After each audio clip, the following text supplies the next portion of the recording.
Edition of Talking Dogs with Ante. We had a very interesting guest last Wednesday, and it was Olga Seliverstova from Russia. And I have another extremely interesting guest for you this week. One of the persons that is not only extremely well known in the USA but all around the world for many reasons, and you are going to find out some of these reasons also during our interview. I'm extremely honored to have tonight with us Michael Canalizo. Good evening, Michael, or good afternoon because it's lunchtime for you. Good evening. Good evening, everyone else. But here it's lunch, and happy to be with you, Auntie. Great.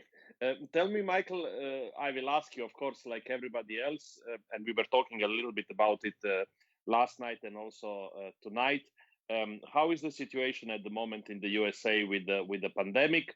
Because I know that for a long time, the same like everywhere else, you didn't have any shows, but it looks like shows are starting now also in the USA. And you told me that it looks like Orlando shows are going to go ahead. Tell me a Yes. little bit. Yeah, dog shows here are following all the guidelines for being socially distanced, and because we're not a hand-to-hand contact sport like some, wrestling or football, we're able to keep the dogs separate. We do have to wear masks. We do have to have temperature checks, and fortunately for Orlando, it's over 1 million square foot building, so we're able to have a really well spread out situation for the handlers, the exhibitors, and all the dogs. And the best part is the people who wanted to get back to work and participate. They're doing their part. They're wearing the mask. They're staying distant. They're leaving the building as quickly as they can. And if everyone stays focused on the prize, we'll be able to have the sport bring back up to the normal speed as quickly as Okay. possible. That's good news. And tell me, till now, did you have any indoor shows in the USA, or for the moment you had only outdoor shows? No, we've had some indoor shows, and again, the taking precautions by not having the big blowing dryers. People are learning how to prepare a dog like we did in the 60s and 70s when you didn't have a generator and you didn't have power in a building, and some of the coat textures are looking beautiful, and people are figuring it out. Bathe your dog at home, take it to the show, just do the minimal amount. But no, indoor shows are happening.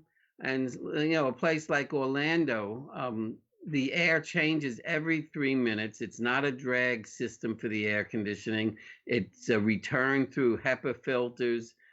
So they don't recirculate the existing air. They pull out the old air and come back in with fresh filtered air. So we're very, trust me, a lot of the details are being addressed to make sure Yeah. it's a safe environment. Yeah, and I'm sure that exhibitors and judges in your country are extremely happy that you're putting so much effort in trying to have the things going on, because in many countries it has just stopped, and nobody knows when it's going to continue. But in another way, as much as you are optimistic about Orlando, we spoke now, it doesn't look very optimistic for the Westminster Kennel Club.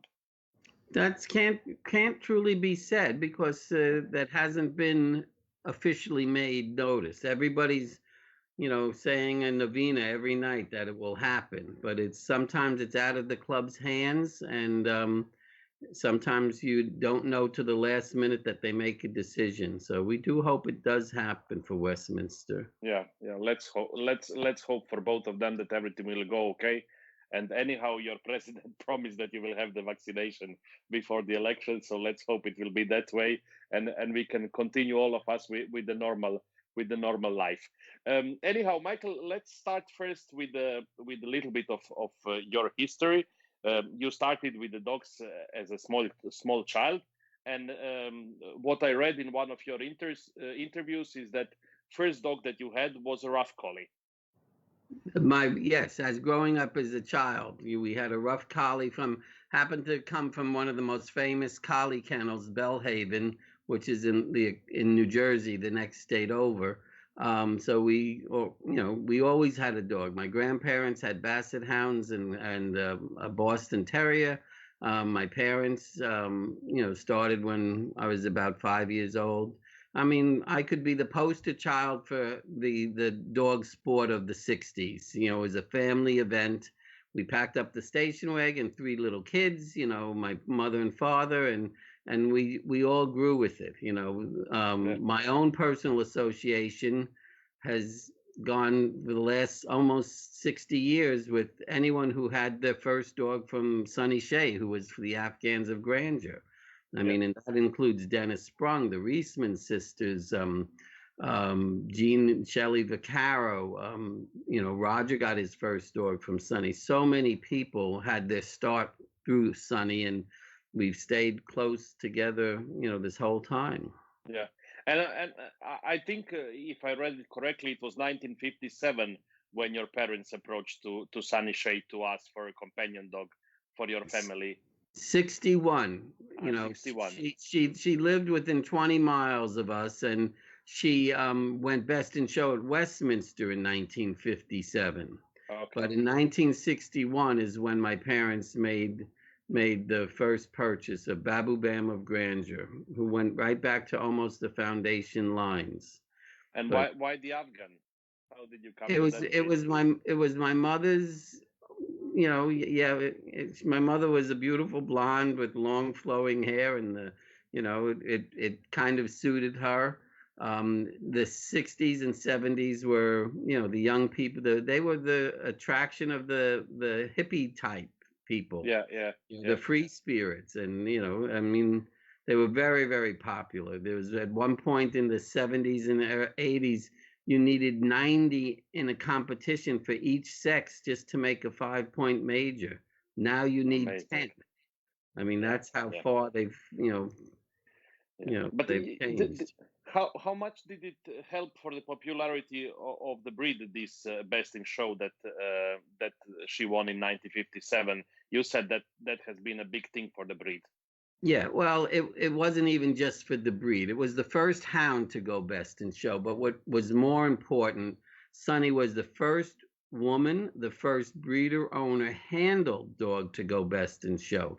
And at a venerable competition like Westminster, they always felt it was out of reach until Sonny won.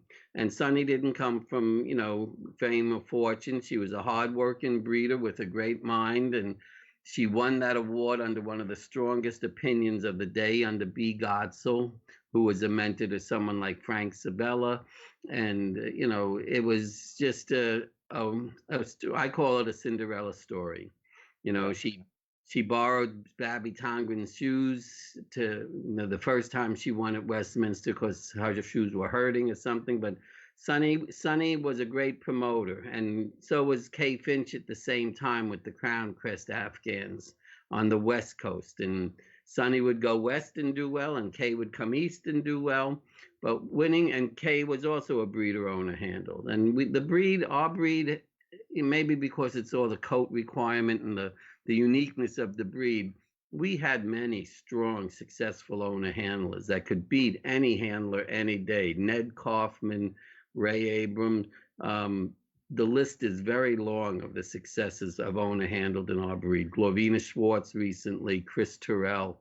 I mean, they were owners and handlers, and that's what we take with us. We may be, I transitioned into a professional handler, but I was always a breeder first, and I followed my mother's lead. My mother was a very popular judge as a breeder, single breed person, and that's hard to do, but it's proof that you can do it, and Sonny's always close in our minds.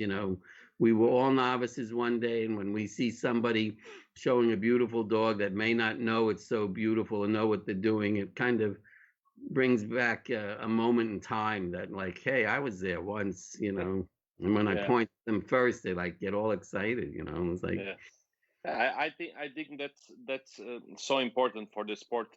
And as you said, she was the first breeder owner handler, and you wrote in your article it was quite an unknown dog. So in a way, when she won this, she opened the gate for many people who were thinking that something like this can never happen. Uh, how many times did it happen after that well, Westminster has been won by, let's say, unknown dog with somebody who has not a professional handler? traditionally, when you win Westminster, you retire. I mean, Mhm. Sherkan was just the opposite. He had only finished. He was 18 months old, and he had only finished months before. I think he may have won one group ever before, and he went on to win five more breeds at Westminster. But you had somebody like Pat Trotter, who's, God bless her, 11 times won the group breeder owner handled. And this is in hounds, but there have been many since then that were owner handled. David Fitzpatrick was owner handled. I think the Beagle was. Chris Terrell certainly was when he won with the Afghan in the 80s. Yeah, So here it's very possible. It's yeah. it's there are some areas, and I think we'll get into conversation about it, where there's a little bit of a difference now. Yeah, yeah. Tell me, going back to the past and buying your first dog from Sunny. You said your parents asked her what kind of dog we should buy, and she told them buy a show dog, and you're going to see the world. And it Oh, proved very. you gave away my punchline. I, Okay. I was there, but I wasn't, cognizant of the conversation. My father was leaning over an X-Pen at Sonny's, and that in itself is somewhat of an experience. Sonny was eclectic and bright and humorous and loving, but she was not a good housekeeper. We'll leave it at that. So my Okay. father says, "Oh, that's a pretty puppy. How much is that one?" She says, "That's $100." And he says, "Oh, and how much is this one over here?" "Well, that one's $150." So he says, "What's the difference?" And she says, "Well, this one could be a show dog. He has show potential. The other one is a pet." And he says, "Well, which one should I get?" And she says, "Honey, you get the show dog, you'll see the world." And Yeah. it's absolutely true, you Yeah, know. I mean, in a way, it was very true for your family. You have seen the world because of dogs, Yeah, definitely, like I mean, many of us, of course. exactly. Yeah. Tell me one more thing. When we go back to this story of her best in show at Westminster, which has been special for so many reasons, but also you mentioned it was special because she was at that time a woman in, let's say, gentleman sport. Is it still a gentleman sport or not anymore? At the time she won, it was more of a gentleman's sport. I mean, the whole sport of dogs was founded, and through hunters comparing breeding stock and gun dogs and terriers that had a job to do and a function, and then it became a social event. I would say it was 80% men in the 50s and 60s and 20% women. And now I think it's totally reversed. I think it's Okay. probably 80% women and 20% men. Um, participating. The women seem to, and it happens to be our core audience. When you do the ratings of the TV shows for Westminster or the national championship that airs in January, our core audience are women from 30 to 45. Yeah, that's amazing. Tell me, before we continue with your let's say childhood and your start with the dogs, I want to tell you that there are a lot of people from all around the world watching the interview. We have regards from Patricia Nemirovsky de Alsina, from people from South Africa, from Finland. Andrew Brace, of course, is there. Finland again. Yanis Vlahos saying hello to us from Athens. Trixie Breen saying hello, my brother, have a great time. Charles Allen watching from the UK, and many other people. Divora Serra from Brazil. Many people from all around the world are watching the interview, and I'm happy about that.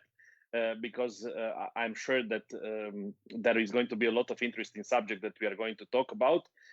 Tell me, you said that you won the first group when you were 13 years old, so it means you started to be quite successful as a young boy. But you also got this nickname, Kid Wishes. Why was that? What was the story behind that? Well, first, let me thank your audience, and you should pay attention because a lot of those people you mentioned should be sitting in this seat at some point in time. Yeah, Great I'm sure they people. will. A lot of us have such high regard for each other. Um, I was nicknamed Kid Vicious because I was a very serious, very focused kid. And it's, I'd walk in the ring and, properly dressed and paid attention, and I absorbed everything. I mean, it wasn't until my early 20s when my association directly with Sunny happened that she took me 40 years in dogs. So I had to experience a lot myself. And to us again, we didn't realize what we were doing, but we knew we had to be perfect. And another a great mentor in my life was Werner and Mary Sheldon and their daughter Jennifer, who had Kabiri of Grandeur, and they were kind of adversaries of Sonny's because they competed locally, and he was very German, she was very out of the box, open gypsy type, and he kept me very focused. He would show We'd practice on his front lawn, and he would show me, you must do this, you must do that, and I did, and my mother was much more, free spirited about it. And at some point in time, it became obvious that I physically, had the ability to run and do it. And so after that group win with the, under he was a collie. He Gray Lemur Afghans, but he was also bred collies. Leo Murphy, and she was a beautiful grandeur out of a Turkmen bitch, so she was all out of Babu Bam of Grandeur, and the rest just went on. Most of it was homebred for 5 generations. Yeah. What I want to ask you, you started at some point to work very closely with Sunny and with her dogs, but your parents, they also were breeding Afghans. I read under Kandahara prefix. And did they continue to breed them while you were working with Sunny, or how did it go?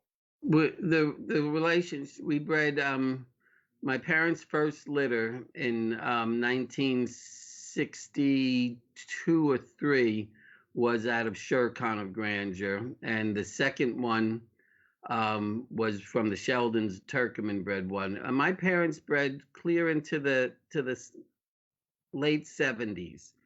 Mm-hmm. And when it became time for me to break away and look to handle or go to school or make those decisions, my mother started judging in about 1975, and she stayed more involved with her Salukis after that, after the Afghans.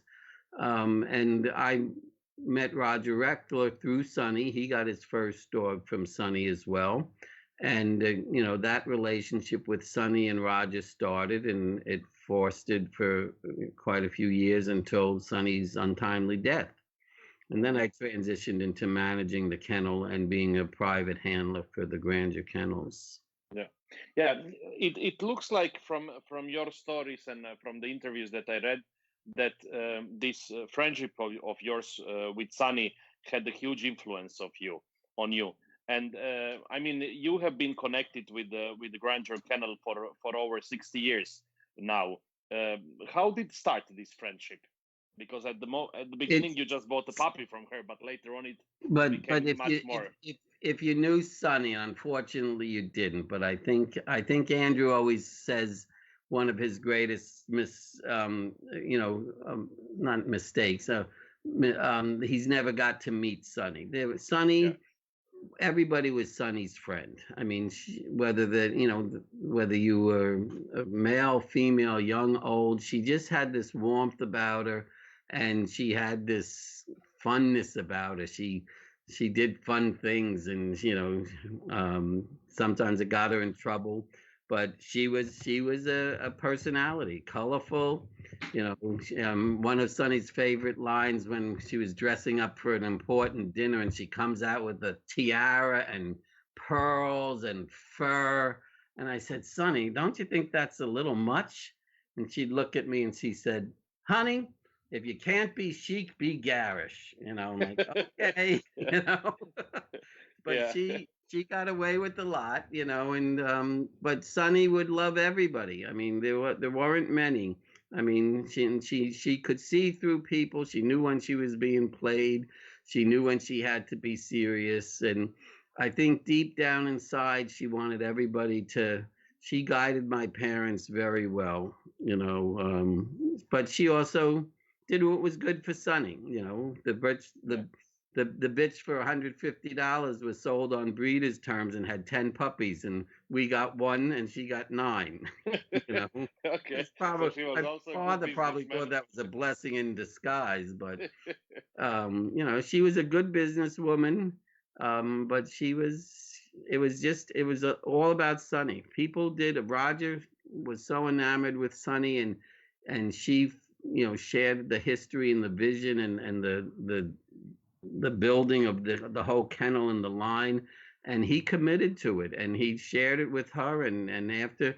I think it was like a tribute to her that he kept it going on for another 40 years after she passed. Yeah, yeah. And But tell those me, dogs yeah, look just like what she had then. yeah. Tell me one thing, Michael. You now spoke about her that she was very happy woman, uh, very friendly and everything. But there was this thing when you were at this gala dinner when you were celebrating 20 years of Best in Show, her Best in Show at the Westminster Kennel Club, when her kennel burned down and a lot of dogs died. Luckily, some of the dogs were there at the party.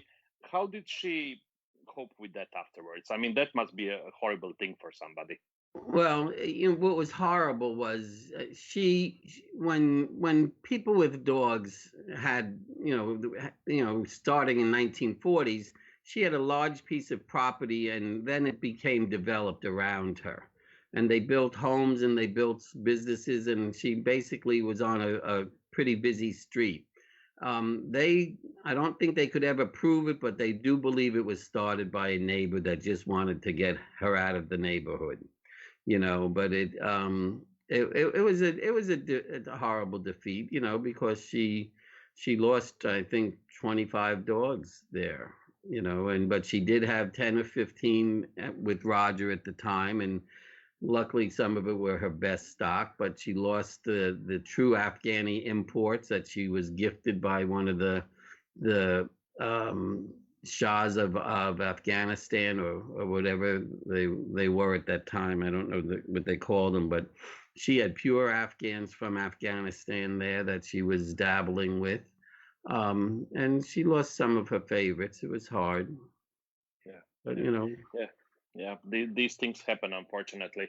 I mean, as much as this was tragical, this event.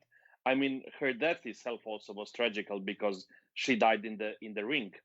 I mean, She died in the ring showing she had won with Blue Shar as a puppy. My mother brought her to the show that day because I couldn't go. I was judging a match show in a neighboring state. But before that, 2 weeks before, there was a major fire in a social club that the Afghan Hound Club of um, Southwest Ohio was attending, and Sonny was there. And there was a serious fire with many, over 100 people died in it. And Sonny had some sort of effect from smoke inhalation, probably because she was coughing up blood, like for the few days before when she went up to the show with my mother, and she knew something was going on. She left a card at the house and said, "Give it to Roger for Father's Day," which was not for another 2 weeks. And I was like, well, that's odd. But yeah, she was showing Boy Blue, and she just went up and back, and she was a heavy set woman, and she just collapsed in the ring, and there was no reviving her. It was a horrible day. Yeah, I can imagine. Um, let's go a bit back now, Michael, because I read a lot of things, and it's incredible how passionately you speak about her and about all this story. Um, I read she had this breeding strategy, which was written in some of the books by this German Shepherd man, Lloyd Brackett, and that's quite an interesting strategy, and I would like if you could explain it to us. And in the same time, I'm happy because we just got a message from Anna Sabo saying that Espen Oge and her are listening very fondly to you, Michael, and that they are smiling every time you mention a familiar name, because I really enjoyed when Espen was talking in my show about his breeding strategy. Tell me about the breeding strategy that Sunny was using. It's funny. You use a term that I haven't heard, but I love when you say strategy. A lot of times it's principles, and a lot of times it's this, but I like the fact that you call it strategy. I mean, a lot of the best breeders that we know have an artistic bend, and they may not have a scientific bend, but they have something artistic for balance and type and elegance. And but in order to be assured that you're going to have predictability in a line, she followed Lloyd Brackett's theory of breeding better dogs. It can be found online. It was a series of articles in the 50s, and he outlines it very distinctly. He had 100+ dogs. Sonny at some points had probably 100 dogs. And in those days, you could do it. But the principles or strategy he set in motion. I mean, most people will identify with his most famous link or genetic connection. It's known as the thoroughbred formula, where you breed a male whose sire is the same as the bitch's mother's sire. Or the bitch's mother's sire is the same as the male's. The bitch's mother's grandsire on the mother's side is, I breed a dog to a bitch whose mother is out of the same dog. Okay. That sort of thing. And that's the first link. And he takes every precaution to warn people in advance. You can't do this kind of breeding first and foremost unless you have good temperament. He didn't care how beautiful it was or whatever. If it didn't have the right temperament for the breed, he'd tell you don't do it. And second was health. You have to be fully honest with yourself that you're going inbreed and taking a son of or a daughter and breeding it back to that dog. His inbred quotient is remarkable. And there was the way he would do it, and he's kind of like he was the German Shepherd mentor to like how Oppenheimer was in Bull Terriers. He could tell you. He said, "Look, if you're looking to improve a shorter back, and you have this gorgeous dog with a beautiful head and a beautiful rear and a beautiful tail, but he's long, but you have this dog that may not have the typical headpiece your line has, or the tail may be off, but he's got that short back. You have to go for the back. You need to keep that, whether you showed it or didn't do anything with it. you needed to strengthen it by taking the one piece you were missing. And you do that for 30, 40 years. I could go to dogs in the kennel and know exactly which one's going to give me short hocks, a better croup, longer neck, bigger feet. And, it takes a lot of research, but I'm not sure people today are spending that kind of time, or sometimes the pedigrees just aren't there to do it with. People are breeding one litter and moving on or out, and then you get situations like some European countries where the government sticks the finger in the pot and says you can't breed with a coefficient less than this, and they get involved. And so line breeding and inbreeding isn't able to be done. Yeah. And See, mentioning that, because that's something very interesting, and I know that many famous kennels all around the world actually, all their best dogs were actually the product of line breeding and inbreeding. How is the situation now in the States? Can you still do it? here we can do it, of course, but it's a commitment. I like how you say it. Of course, Yeah, It- well, for us it's so so difficult to understand yeah. that. I don't think Mr. Trump cares what we do in our breeding program. You know, Luckily, he's not going to get involved. yeah, But the key here is there's a unique opportunity, and I've mentioned this before, and it's funny. I just had saw a post somewhere that someone, a very good golden retriever breeder, is breeding to 35-year-old semen.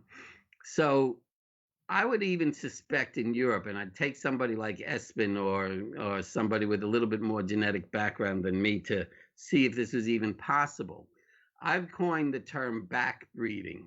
Now that we have this frozen semen, the most recent grandeur litter is 3 years old, and it's out of 35-year-old semen from Triumph of Grandeur, who was Trist's father. And so he was called Triumph because it was tri for three crosses to Blue Shar in three generations. And, his father was a Blue Shar, double Blue Shar son, and his mother was out of Blue Shar, and it was very, very tight. Um, so now we have this option to use frozen semen and go backwards. Instead of inbreeding, we're reintroducing a solid line that isn't, father daughter, but it's so intense back. I think it could be everybody that's done it has had great success. I've been seeing people and a lot of my friends in other breeds that are going back to it now. And it's going to be a very interesting, future for the bloodlines or for the people who are serious. yeah, for sure. But now, when you mention all these things that we can do now, and in a way, we are lucky that we can do many things that we could not, or that they could not do 40, 50 years ago. You also mentioned in one of the interviews that Sunny was old school. If the dogs wouldn't mate naturally, she would not Absolutely. use them, and she would never use a dog that was not alive, and anything like this. But Do you see, how do you think she would now? Do you think she would change her strategy, as I said, or not? no, no, a true dog person, a true master breeder would prefer to do it that way. You bred to what was viable, what was potent, and what was virile at the time. I mean, that's how it should be. If they didn't actually want to breed the dog, there was usually a reason. If they didn't free whelp, she would never go back to that. Sometimes it was just basically like, why am I going to spend money on a C-section and have problems? I'll breed to another one that's a good free whelper. We didn't have those options at that time, and it's probably for the best. I mean, Sonny also had a major influence with another very strong breeder of Afghans, which was Juliet de Barclay Leaving of the Turkmen lines. Started in Cyprus and Greece and Corfu and went to Israel, and it was in England, and she was here. She was the book she wrote, she was called Juliet of the Herbs. She's the one that started raspberry tea for whelping ease, and she had these formulations for almond extract and fasting and everything natural. I mean, her favorite line when she was visiting us was, says taking a dog on a walk is like, to a dog, it's like reading a newspaper to a human. Yeah, So she was very big on free exercise, and she was a wonderful, a true gypsy. And this was a woman with an Oxford type education, and she just flew it all to the caution to the wind, and lived as a bohemian, as a Bedouin almost. yeah, yeah. A wonderful, another colorful woman in our sport.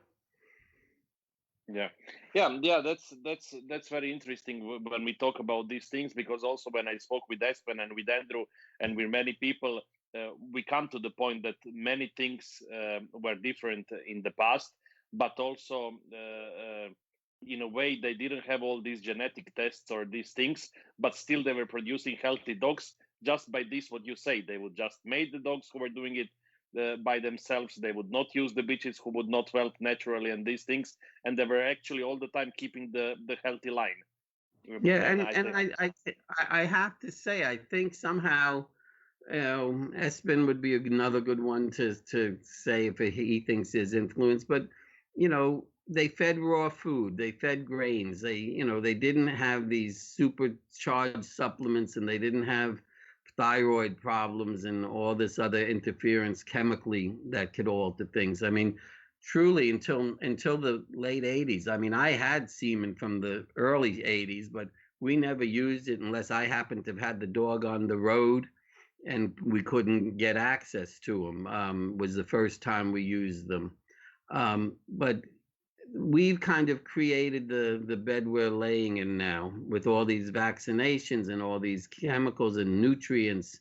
And it's the same thing. It's medically we've done that, and then we've changed a lot of dogs physically in appearance with the coat. I mean, we're putting these crazy coats on these breeds that's changing the texture, or we're taking shortcuts. A breed like an Afghan hound, every standard and every recognized registration says shown in its natural state. Do you know how hard it is for someone like me, or it was Sonny, or it was Babby Tongren, or all these breeders would go and see these dogs with shaved saddles and shaved necks and trimmed scissored feet and bottom lines? I see it to this day, and it just breaks your heart that these people are taking a shortcut and not letting this dog have its natural, aesthetic. yeah, The breed should be a hunter. They didn't take the breed and open up the palace, put them in gorgeous silky coat and open up the palace gates and say, run down dinner. The yeah, hounds that worked for 2, 3 days and come back with dinner were the ones that were put on a cushion and taken good care of. So, the people don't understand. It's not just my breed. It's a lot of breeds. They have to respect the function of these breeds. You may be looking at them on a cement floor and on a mats or something, but you have to look at that dog and think, if this dog had to climb a mountain or cross that creek or go in this icy water, could he do it? And if they have thin paper feet and they have no muscle, and they don't have the right coat for the elements, the answer is no. And you of have to course. think like a breeder to judge a dog properly. Yeah, yeah, I agree completely with you. There are a lot of comments coming all the time, Michael, and I'm not managing to read them all. But I will just tell you that people are watching from Colombia, from Mexico, Germany. Victor Rosado saying, "I love you, Michael Canalizo." The people from Florida, from Sweden, um, of course, many people from the US. Then we have a message from Nina Viscari saying, "My first dog book in 1979 was How to Raise and Train an Afghan Hound, Yeah. featuring Sunny and her Afghans. My love for the breed and sidehound started then. So big fan and looking really forward to this interview." We have people from Romania. Then Betsy Baiha saying, "My parents combed Afghans with Sunny, and she handled them in the mid 1950s. Love listening to Michael's stories about her." Andrew Brace is saying, "Yes, Michael, you are right. One of my deepest regrets was that I never met Sunny." Deborah Serra saying, "You were one of the greatest handlers ever." Let me see. Diego Garcia saying also, "You were one of the best handlers." Let me see. Kathy Dinner Farrell saying, "Enjoying your history lessons." Then we have a question from Jill Dan She's saying, what is Michael's opinion on the French Bulldog's reproduction, about artificial insemination, C-sections? You can answer if you want. Okay, first of all, thank you to all those people with all those good questions. Let me see if I can go back to some of the things you were saying. Um, Not being a bulldog, although I've owned and shown a bulldog, um, I do know some people that still free whelp bulldogs, and the fact that they still resemble the breed 200 years later has something to say about it. Um, and again, I think it's just something that we've let, they use a word, creep into a line or creep into a breed. In the 50s and 60s, not every bulldog had a C-section or an AI. It just so happens bulldogs happen to be a very fertile breed, that they were one of the very first ones to use frozen semen, and very successfully. But I mean, her question was about Frenchies, but I think but for it's you the more, same yeah, thing. it's the same thing. Yes, yes. I just had a friend breed free well four or six French bulldog puppies, not needing a C-section, and I guarantee you, she probably had wonderful wide nostrils, and she probably had a good girth in the hips. And you have to breed for health. I mean, I can't stress that enough. People will make they take this shortcut. I mean, I'm not saying you should let them free whelp if you don't think it's going to happen, but they don't even take the time to think if it's going to happen. They artificially inseminate it, they count out 60 days, and they make an appointment with Espen to get a C-section. I mean, that shouldn't happen. You should breed for a healthy one, and if that one, if she has problems, Sonny would never breed a bitch that had a problem whelper. Then why perpetuate it, because it's never going to correct itself. I mean, that was an Oppenheimer thing, and that was a Lloyd Brackett thing.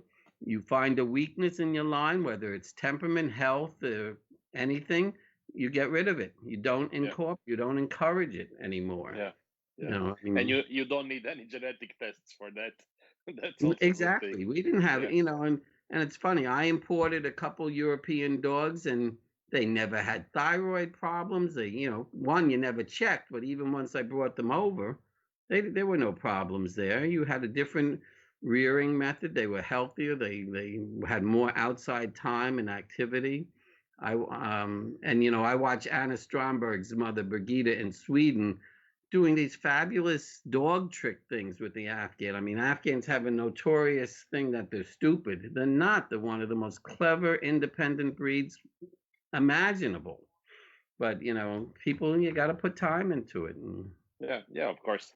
Yeah, as you said a few times already in this interview, people, not only in breeding and everything else, they like to do the shortcuts. But unfortunately, I think not the best results come when you do the shortcuts.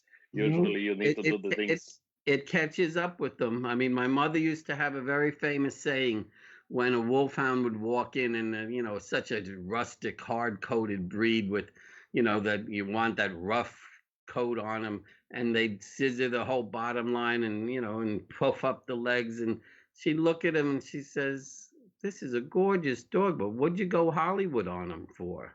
You mean like ta-da? And she says, bring him back after he's run around for a while. Jane Forsyth, a great dog mind. She would take a feel of a hound, and if you're showing in like April, March, or April, and she'd take a feel in the muscle and it felt soft, she'd tap you on the shoulder and say, bring him back after he's run around for a few months. It must have been a hard winter. These things matter. I mean, I see judges go through my breed, and it's a breed with all this hair. They never touch a muscle. They never touch the depth of chest and feel for the tuck up. They should have a tuck up like that of another sight hound, a Saluki or a greyhound. These are running breeds, and to be able, I can't tell you how that dog is made unless I take a feel of the muscle or take my hand underneath it and feel the bone and feel some muscle on the dog. Yeah, that's true. Anyhow, we have two more comments. Chris Amo is saying, you are my favorite handler. One of our fondest memories was sitting ringside watching you show Tris to Best in Show in San Diego. And then we have a message from Claire Millward saying, I can listen to Michael for hours. When I first started in Afghans, I always looked up and took inspiration from his handling. Watching Michael and Trist at the Garden is something I'll never forget. So you see, you have been inspiration for many people. I think that's But always and nice to hear. and the important part for these people, and a lot of people that you've mentioned are just as talented. The important part is you need to share when you see a special moment with a person, or you see a young person with a great talent. I mean, Diego is on there. Let me take a sip here. Yes, yes. And I remember seeing Diego. I think I might have seen him in South America, but before he came here. And this boy was blessed with talent, and when you see it, you just have to let him know, stay the course, stay smart, do whatever you have to do, and we'll be there for you. And they become great handlers. I get emotional about it. So Yeah. Well, that's nice. I think there are not many people still who are so passionate and emotional about the sport like you. This is why I think all these people are enjoying so much this interview. But let me bring you back now to the history, because we have gone a little bit now to the present.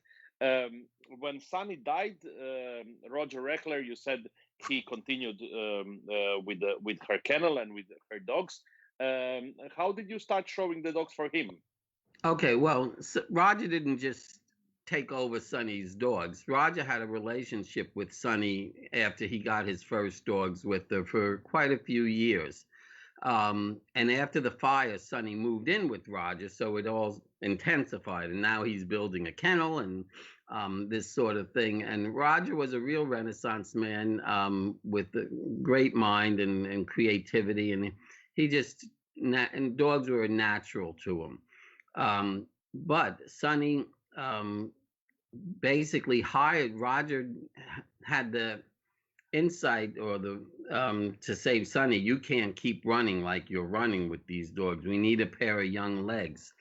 And my mother was transitioning into judging, and I was, starting to show other people's dogs, and so I came aboard to show just for Sonny. I mean, Sonny and I traveled up and down the East Coast showing the dogs, and when Blue Shark came along, that was my dog to show.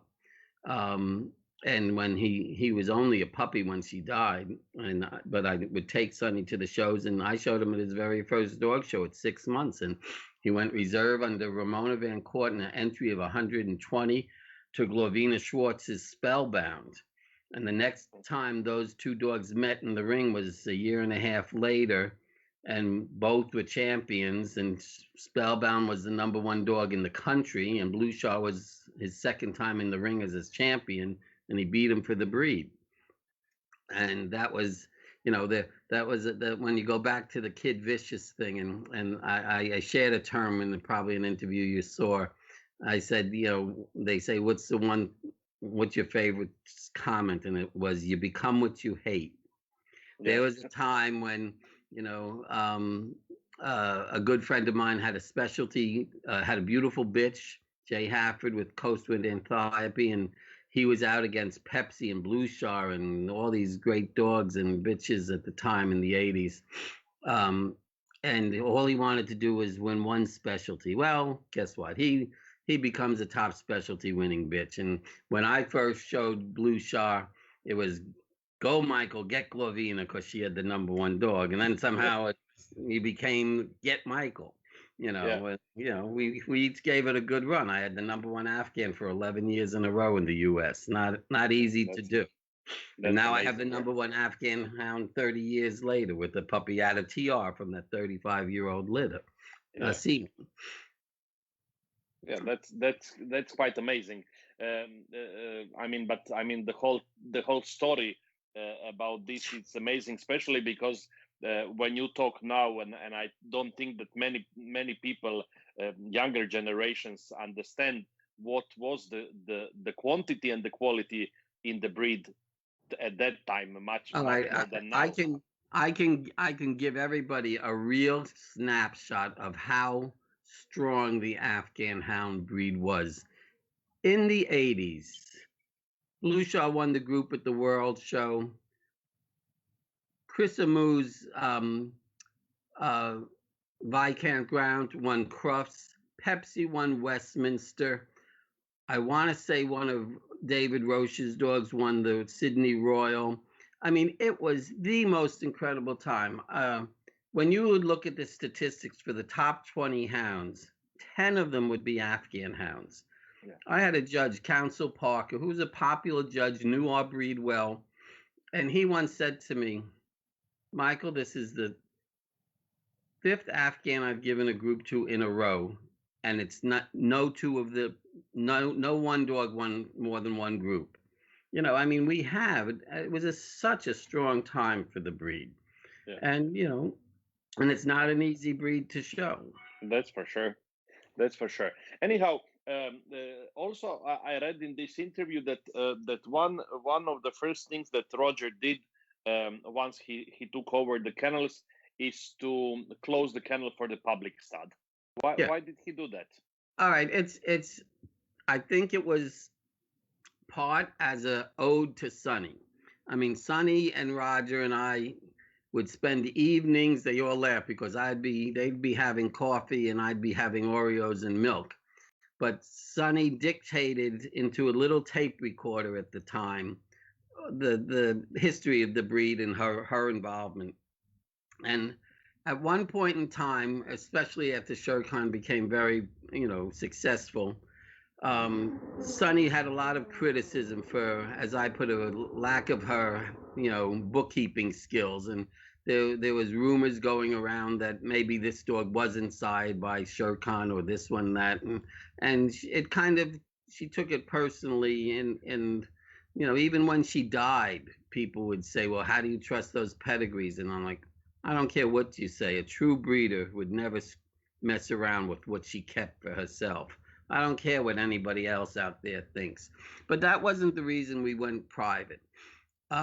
We did because Sonny had Sher Khan. He was the top producing sire for a long time. And as a proponent for inbreeding and line breeding and following Lloyd Brackett, she was amazed how few, I think there were virtually no people that ever came back to either use Sher Khan again or breed a bitch out of him back to him.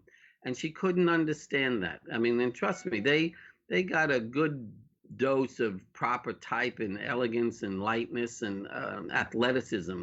The breed had kind of two schools. They had the heavy coated black mass reds, and then they had the more elegant, sleek black ones, blacks and blues. And the Sonny could balance it out. So she was a little disappointed that nobody went back that way. Now, Sonny did breedings and sold puppies because it was a livelihood for her. She was a stock woman, and there was no shame. And right now, the American Kennel Club would do better to have people breeding dogs and selling healthier, well-bred dogs before we lose sight of this altogether. I mean, and they're working very hard at it. But Roger was not in that position. He was a very creative guy. He had his own worth, and he didn't need to sell dogs. It didn't matter to him to survive, for a stud fee. Sonny, and I'll share this with you because it's something I don't say very often, but the people closest to the source know it. People always say, and you haven't asked it, how did you meet Roger? And I was successfully showing dogs, and I had my own dog, and I flew to Arizona to a show, and Roger flew to Arizona with his then wife with the first dog they bought from Sonny. And I knew who he was. I had never met him yet, and I could see him watching his dog being shown, and there were people standing next to him that were basically ridiculing. That's a grandeur puppy. Look at those lanky legs. Look at this. And Roger was getting, now I know the tell, how he'd rub his chin. And I could tell he was affecting him. And so I went over. I had gone Reserve won his bitch, I think, under Ginny Withington that day. And the puppy did win his class, but maybe there wasn't so many there. And I introduced myself. I said, Mr. Reckler, I'm Michael Canalizo. And he says, I know who you are. And I said, I just want you to know, I know you overheard those people making fun of your wife with the funny looking puppy, but I want to tell you something. That's a very typical grandeur dog. Though they grow the legs fast, they need time to mature, and he has beautiful type about him. And I said, then don't listen to those people. And so he thanked me, and he got a little bit more animated, and he says to me, oh, that's really nice. He says, Sonny just sold me another puppy, and she thinks it's the greatest one she's ever had. And I looked him dead in the eye and I said to him, Mr. Reckler, I don't know you very much, but I do know you're a man with a lot of money, and Sonny isn't a woman with a lot of money. And Sonny always had the next great one to sell whenever the dog food bill was due. I Yeah, said, don't go overboard. yeah, Take it one at a time. And we just kind of left casually. And that was in November at the Phoenix Specialty. And a few weeks later, I get a phone call from Sonny and like, kid, I don't know what the hell you said to my Roger, but he's having a party and he wants you and your parents to be here. And I'm like, when is it? And she gives me the date. I said, Sonny, I can't do it. At that time, I was working for a major veterinary hospital with a rotation for the University of Pennsylvania. And that was the weekend of the finals for the vet students. And I said, I've got to be in Pennsylvania. And she says, I don't care. Well, send a car for you. You got to get up here. You got to get up here. Long story short is I got up there and we had that was my introduction to Roger. You treat people squarely, fairly, and it's a story of my life. The truth will set you free, whether you're judging, whether you're dealing with the person. And I've always lived by that. yeah, Sometimes it's not so easy to say, but you have to say it. And in retrospect, it was probably the greatest 10-minute conversation I had in my life. yeah, yeah. That's true. Anyhow, we have a comment from Trixie Breen. She's saying Roger had a great eye for all things. Patty Keenan saying the Afghan breed in the 80s was incredible. Growing up on the East Coast, witnessing it week in and out was amazing. Andrew Brace is saying, I think Roger's generosity of spirit was remarkable, and Michael perpetuates that gift. So let's continue, Michael, with this story. When we talk actually about you and the grandeur Afghans, there is always this image of you and Trist that comes to everybody's mind. What was so special about that bitch? And I mean, not only about her, but two of you as a couple. Well, it's funny. Someone will say to you, who was your favorite Afghan hound of all these wonderful dogs I've had a relationship with? And it always went back to Blue Shah, who was Trist's double grandfather. Trist was out of Triumph, so that's 3 or 4 crosses there. And Trist's mother was a Blue Shah daughter, whose mother was a Blue Shah daughter. But Blue Shah was an Afghan hound. The first one I showed, I mean, from day one, he had something special and unique, and he's the one that we followed Lloyd Brackett's theory, based everything on. So none of these dogs would have happened if it wasn't for Blue Shah's, value and potency as a sire. So I give all the credit to Blue Shah with his mind, and I see it in so many of the dogs down the line. But Trist Triumph was a little bit more of a throwback. Blue Shah's father was a highly patterned blue dog called Boy Blue of Grandeur, and if you knew the history, and Afghan people listening to this will understand it, history has a way of repeating itself. Sher Khan's father was Boy Blue of Grandeur, and no, Blue Boy of Grandeur. The Shah's father was Boy Blue. Another highly patterned, very exotic dog that produced Sher Khan. And so this Boy Blue gave Sonny her other Sher Khan. And it just kind of like goes through there. Triumph was a throwback. He was a very powerful pattern dog. I mean, it's something Kay Finch would have loved, and the judges, Frank Sabella was another great mind, and Annie Clark, people that knew our breed inside out. gravitated to this dog. And one of them said to me, I don't know if this dog is 40 years too early or 40 years too late, but this is the dog that you have to look at. And he attracted a novice, he attracted a veteran opinion, but he was that kind of dog. And whereas I went from that houndiness and that big open, sort of gait to Trist, who was the lady in the long gown flowing out of a Rolls Royce. Yet she had this impeccable attitude. Most people don't realize it. Tris could never be shown on a tight lead. I had to have the leash sitting on her withers, and she wrote her own rules. And sometimes as a youngster, she'd blow up and just be, you know, okay, you're having a moment.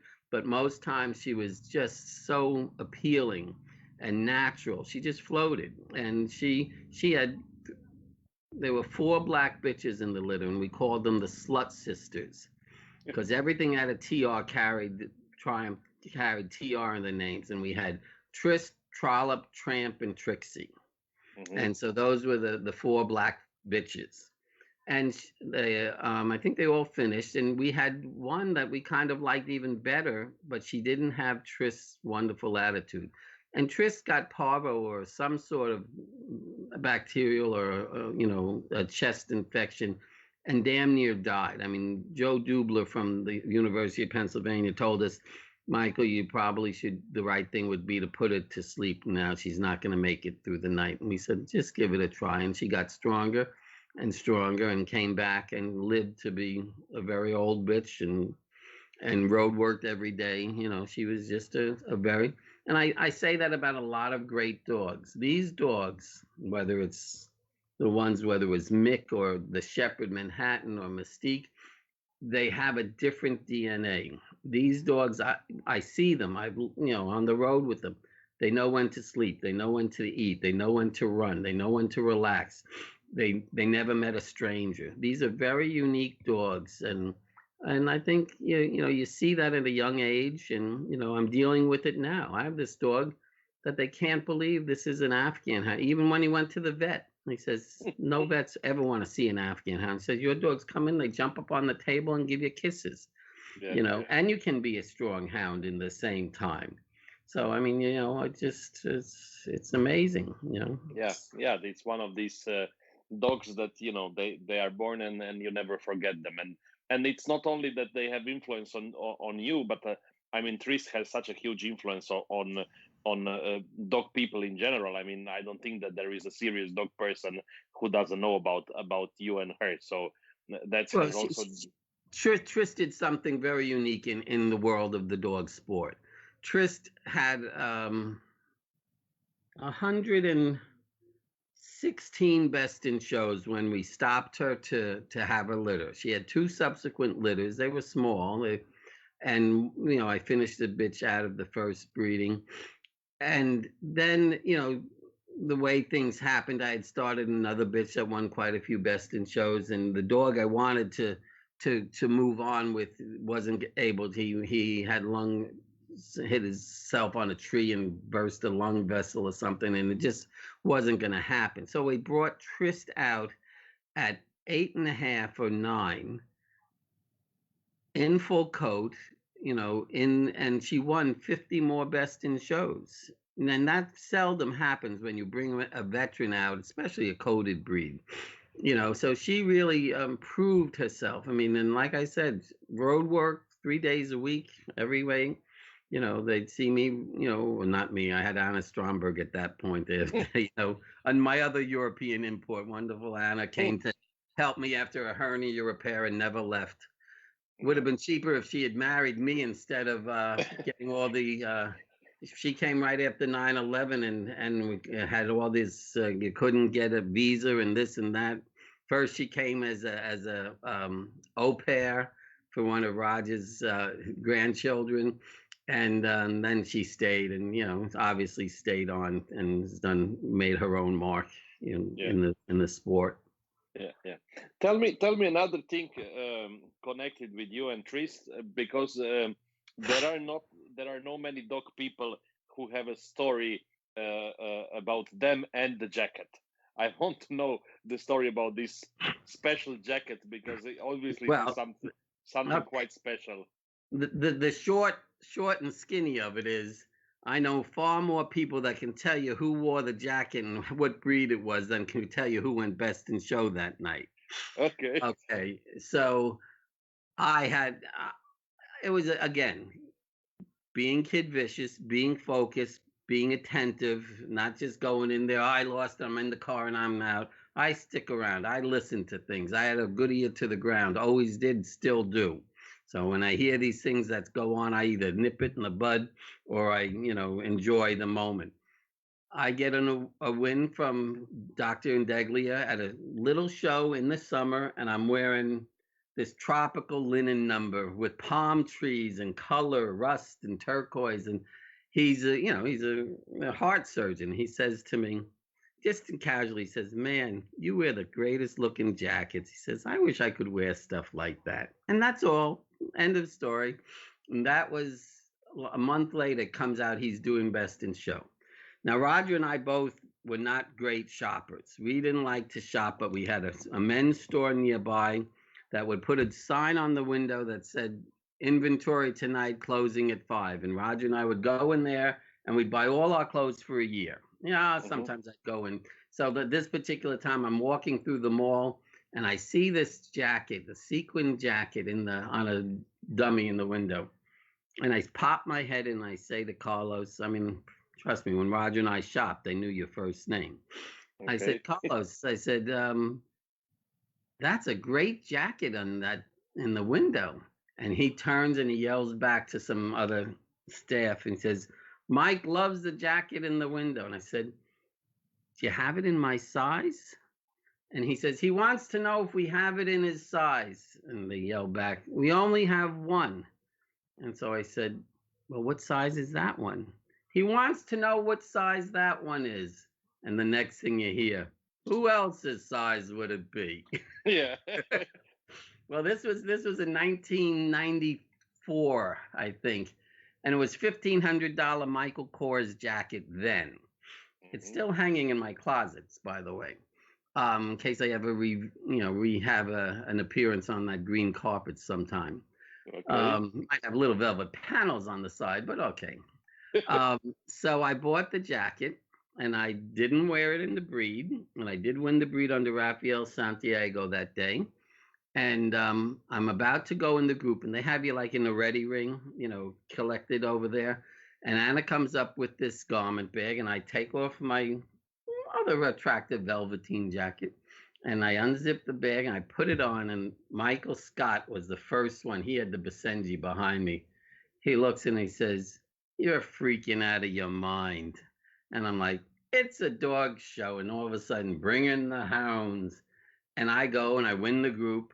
And this guy named Harvey, who was working for NBC at the time, comes up to me with this chart and he's flinging all the flares and says, "Look at this, look at this, look at this." I said, "What am I looking at, Harvey?" He says, "Our ratings have been going up 10% every 5 minutes since the moment you came out." He says, "I don't know what's going on." I said, "I know what's going on." He said, "It's every gay man in America calling their friend and saying, 'Go look what's on TV. You're not going to believe it.'" I should have had Okay. lots of Well, dates that year. Maybe if I uh, wore it again, I would. So that was the yeah. story of the jacket. Yeah. Okay. That's quite Now let's get interesting. back to Okay. serious dog talk. Yeah. Yeah. Tell me, my last question about wrist for you. I read in the same interview that you have harvested her cells for cloning, if that will ever be possible. Do you think that that will ever happen?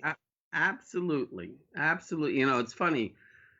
Who just told me? I guess Evelyn, Roger's wife, I live on the property here with her and I see her every day and the dogs every day. And she said someone had, I think it's like a famous star. I don't know if it's Barbara Streisand or someone like that has had successfully cloned dogs now. And so I said, "Oh, maybe it's time we think about it." It's certainly easier to clone one than to have have a litter of eight again.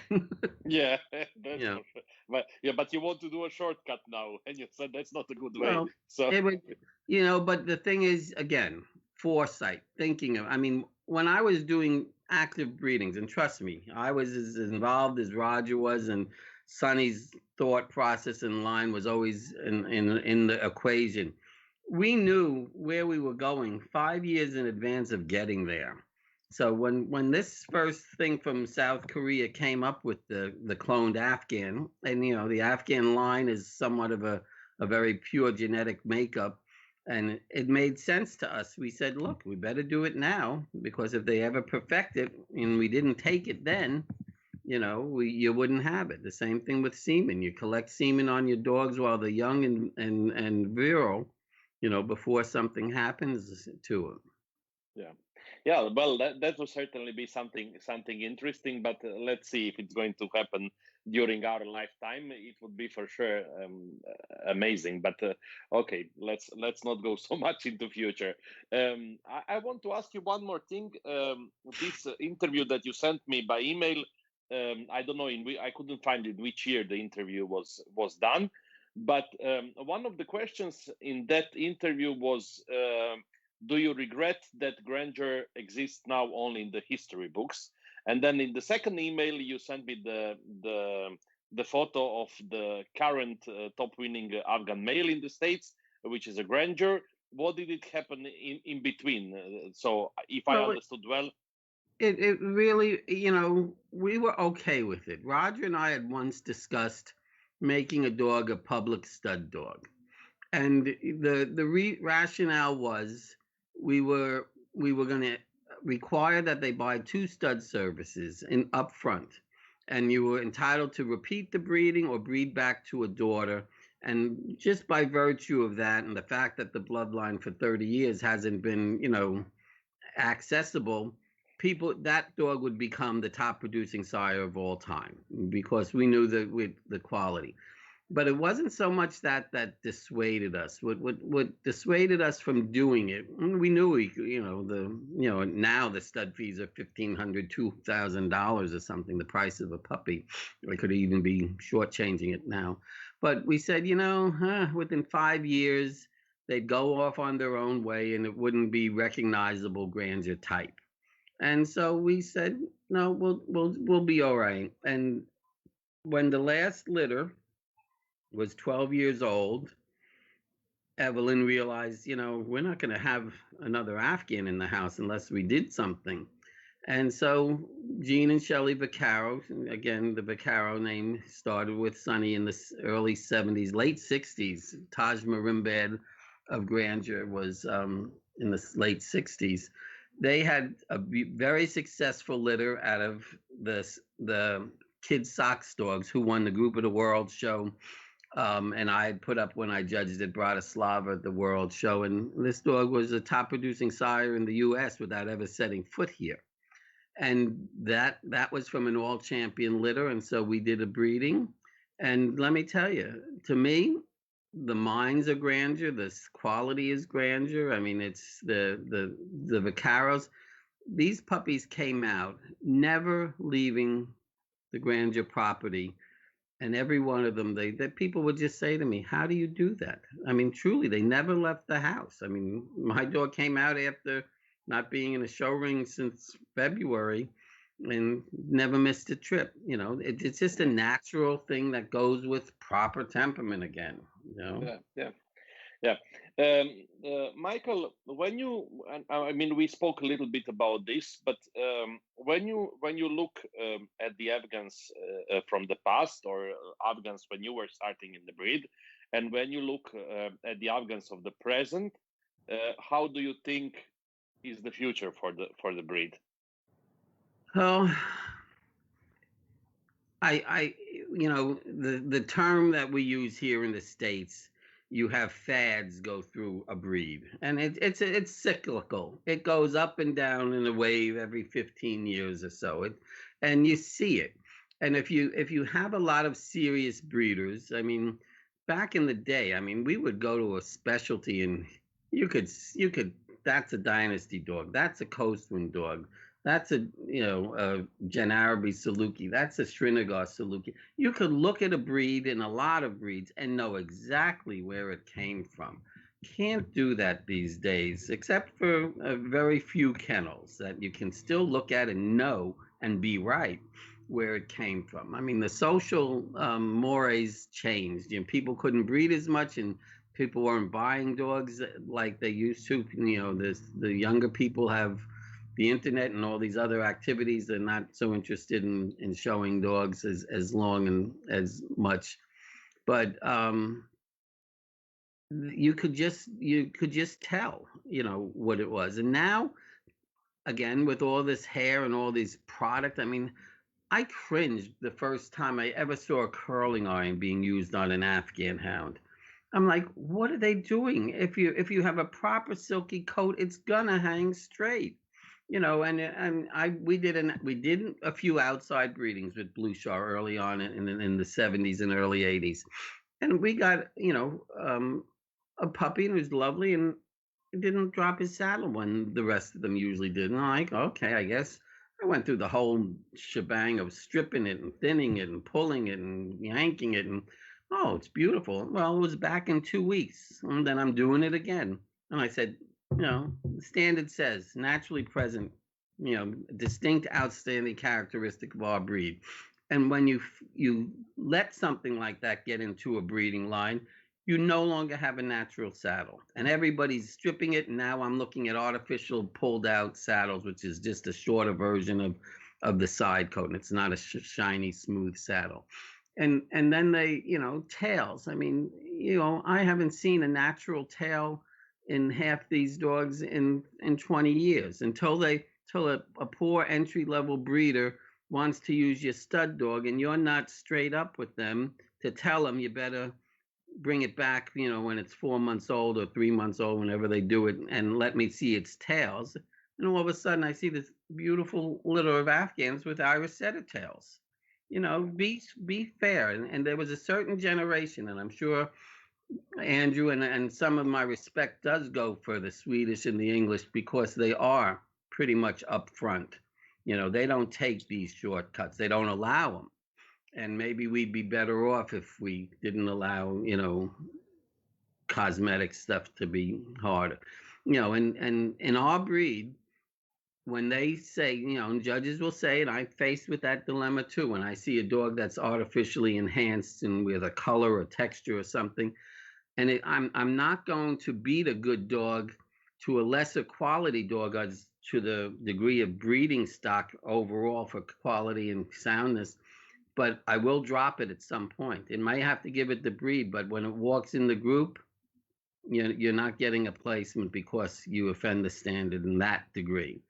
And some judges don't look at it like that. But the Afghan hound, it's very particular. Two strong points: not to be scissored or trimmed, and the natural saddle needs to be present as a mature dog. So when you don't see that correct saddle, if they know what the correct texture should be, you can penalize it, and you can make it a deciding factor when you're judging. And there are lots of breeds that have that same sort of, requirement. Yet when you go to a breed like the poodle, and if you break down standards in their words, and Frank Sabella was a great teacher in this, he would say, Michael, there are words, if they're repeated repeatedly, they carry more weight. If they're in bold print, they carry weight. He says, but every word, sometimes when it comes earlier in the sentence, or our biggest question was, he called me up crazy about something when I screamed about him putting up something with temperament. And I said to him, Frank, read the standard: aloof and dignified, comma, yet gay. And he says, oh yeah, but aloof and dignified comes first. So he was making an excuse for it. But when I was saying about poodles, they use a word: carefully groomed. So that gives them a little liberty to be able to be enhanced and shaped. They ask for the right outline, and it has to conform to a certain clip. So when they use the word carefully groomed, and some of these, there's a new breed standard that I just read, And they said, well, we want it shown naturally, but you can trim the feet up to the hock, and you can trim the tail, and you can trim around the anus, and you can trim the throat. I'm like, oh, come on, the door's Yeah, open. You know, you're yeah, gonna have a Bichon in 5 years. yeah, So yeah, yeah, yeah. But talking about all these things, and going back to the Afghans, what do you think at the moment is the biggest problem of the breed? of the breed, Yeah, um, I would have to say we're fighting an imbalance. The breed is decidedly square, particularly square in the U.S. standard, and we're losing the squareness of the breed and the indicators of that. It should be able to go up rocky mountainous terrain, which means the feet are thinner. We're getting overdone rears, which wind up with sickle hocks, and they have, the standard. And our standard is a wonderful standard. It calls out specifically the rear leg lands where the front leg takes off. And someone like Joanne Reed, who is famous in chows, who is also a vet, she would tell you if that rear leg lands 2 inches short of the front leg, that dog's 2 inches off square. And you have to train your eye to see these sort of things when they're asking for a square breed or a breed that's slightly longer. And if you couple that overdone rear with a straight front, you get a lot of parade gait. The head has to be thrown up because the front needs to get out of the way, but it's not correct. An Afghan hound should have a parade gait. It should prance around the ring like shock absorbers just barely hitting the ground. yeah, And that goes hand in hand with the muscled loin and the muscled propulsion that you get from the rear. We also ask slightly bowed from hip to hock, and you're seeing these rears that are absolutely straight without any sort of bow and tall hocks. I mean, so I think that the balance has changed. And how did I used to put it? It looks like the hood ornament of my grandfather's '58 Buick. you yeah, know yeah, yeah, I mean, they've changed it. It's not the windblown standing four on the ground. I mean, Kay Finch, all the artwork she ever did, huge big feet. With the windblown, with the chest, with an angle and the crazy top knot. Now the losing sight of the function of the breed. We've made it into a caricature, I think. Connie Miller warned us in the '70s, and for a while there, we reined it back in because she was always in our head. Another great Afghan sighthound personality that impacted. I mean, I don't know if these people even research and do, like my mom says, they don't do their homework before they enter into a breed. And as a judge, too, you have a responsibility to figure out what this breed's function is, where are the weaknesses, where are the strengths. And when you go into judge, I don't care what breed it is, that person expects you to give them an expert opinion. And to me, I think any breeder that was a successful master level breeder can evaluate any other breed. I can't tell you how many great breeders and Irish setters and pointers or poodles would look at my puppies and never be wrong. And I could yeah, do the same in their breed. And you had a better communication in those days. Now, God forbid, you walk through the grooming area in the States, oh my God, he's in the grooming area. Well, hell, we used to, hang over the X pens grading everybody's puppies.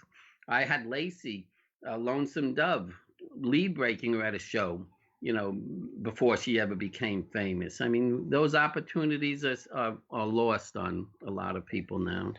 yeah. I think it's for this reason I say it quite often that I think that this Corona pandemic was one of the best things that has actually happened to me because you are my 21st guest. And I mean, I learned so much talking to the people. And I mean, I know you personally, and most of the people I talk to, I know personally, but you never have enough time to go into details like this. And you learn so much from this. And I think it's so important. So, Let's hope they I listen. yeah, let's hope they listen. I agree with you. Okay, enough for the moment of Afghans and breeding. Tell me a little bit about your career as a professional handler. And I also want to ask you when you compare the professional handlers when you were starting and the professional handlers of today, do you think we are going in a good direction or not? You know, again, Kid Vicious, was in the ring with the greatest of the handlers. I was in the ring with Forsythe and Sabella, and Annie Clark was still showing, and a lot of these, Mike Billings. Um, as a professional handler, I was in a different class. I mean, the cute side of it was I would act like a professional handler. I'd get to the building the night before to set up my equipment and be ready for the morning, and this and the other big time handlers, Bobby Fischer or this one or that one would be yelling, "All right, here comes Canalizo with his strung. Make room for his strung." And you go with a string of dogs. I had a strung. You know what a strung was? What? String of one. But Okay. I'd be there and I'd be ready. And I'd have an assistant, with Anna. Oh, And so I acted like a handler. I did all the right things, to take care and put your dog's health and, concerns first. Um, it's an art. I mean, the handlers have it's not a luxurious, fancy job. I mean, I was fortunate that I could do it the way I did. But these people that are out there week in, week out, with all this responsibility of the care and the maintenance and keeping everything in check, it's a hard life. And the ones that can still do it now are fabulous. I mean, I wish we didn't have as many shows here in the States that they could give the dogs more time home and stuff. But the conscientious ones, I see them out there with a bike or a golf cart giving the dogs exercise. But and then their expectation, as a handler, I did my dog at home. I bathed it and I went to the show. I just did 5 shows with Simba and never had to bathe them in between. I wouldn't think of going to a dog show and bathing, having bathing stations supplied by the dog show and power. We didn't have that. We didn't have generators.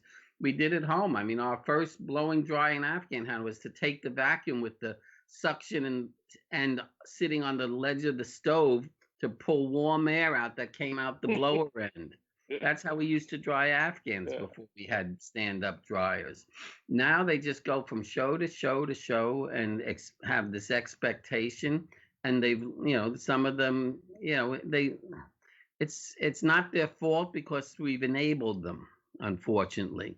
And that's kind of like what I like about some of the European shows. You go to a show, there's no power. You go to Crufts, there's no X pens, there's no bathing stations, and let me tell you, they all look fine by the time, and the coat textures are beautiful.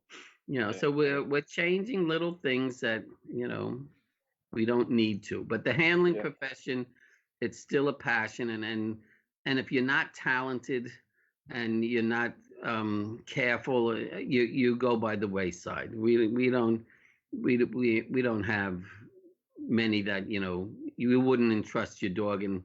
The dog world's small. You're not doing something right, whether you're a handler or you're a judge or you're a breeder. People find out, and you put yeah. yourself That's out of true. business. That's true. That's true. We have hello from Bucharest from Petru Muntean saying what a great lesson. And then Andrew Brace is saying to me that I need to reassure you that everyone is listening to your every word, so you can be calm about that. And then when I mentioned Andrew now, he told me I need to ask you about your trick with the picking up the forefoot. That's something Okay. that you have Again, mentioned. Yes. yeah. I mean, and it's funny, right? This was one of Andrew's interviews at Crufts, or one of the World Challenge events many years ago. And it just goes to show another great handler was Mary Dukes in Sighthounds, and she was the first and only person during that interview to inquire about it. I mean, when you know how crazy I am about muscle tone and conditioning. And I had a habit, not a habit, a procedure that after the judge, if there were a judge that had some depth and was going to take the effort to feel for muscle tone, when they would leave the chest area and go to the loin, and it's the moment they started to put their hand to feel the upper thigh, I'd lift up the front leg just enough to get it off the floor, and it'd make the dog tense. And Mm-hmm. judge it right under the hand. I mean, I could visually see the reaction, like, wow, this dog's, I could feel that muscle, my Yeah. goodness. And it was just a technique that Yeah. I learned. I mean, I learned from Jimmy Moses how to pull, like, almost reverse logic. You pull the dog back when he wants to go, and he only wants to go more because you're pulling him back. I mean, if you watch me show Tristan, and one of the best examples is when I won Best Bitch at the World Show in Milan in the competition for the breed. You could see me pull back on the leash, and she would just bolt out all on her own volition. So you these are subtle little things you pick up, and it's very funny. There was a great point to being shown by Mark Bettis, and I'm doing Best in Show, and I felt the muscle and it wasn't there, and I showed him this trick. And because that's, to me, you have to share these things. I mean, Jimmy Of Moses, course. Gene Blake, Sonny, Frank, all these people took the time to share this with me. So I shared with them. I said, look, I don't know why this dog isn't as fit as he should be, but do this, lift up the front leg when the judge, right when he goes to do, just like I said. So I get the dog in for Best in Show maybe 3 or 4 months later, and I go to the muscle, and he remembered, but he remembered too late. And I said, too late. Too late. Yeah. So you can Okay. have fun with this. You get someone like my mom, Lee. Lee was from day one bright and dedicated, the breeder's eye, so nice in the ring. People will tell you to this day, there's nobody better to show to than Lee, because you could have a balance of seriousness. I mean, she took no shit from anybody either. I mean, but they also know, don't do it because she'll get you. I had a little bit more of Werner Sheldon. I had a little bit of Steve Shaw, who was my mother's close friend until she moved to Florida, and then I inherited him. But I don't know if you know the name Steve Shaw. A lot of people No. listening will know this name. A famous handler, top clients, but so fastidious. I mean, he had a way. He said, "You stand here, face this way." You did it, or death. And, I'm a little bit that way. I'm a little bit Ellsworth Gamble, who was another great influence on me. And Ellsworth had hands that, his principle was, once your hand touched the dog, it never left. And he could do things with the dog. You think freestanding is fancy now?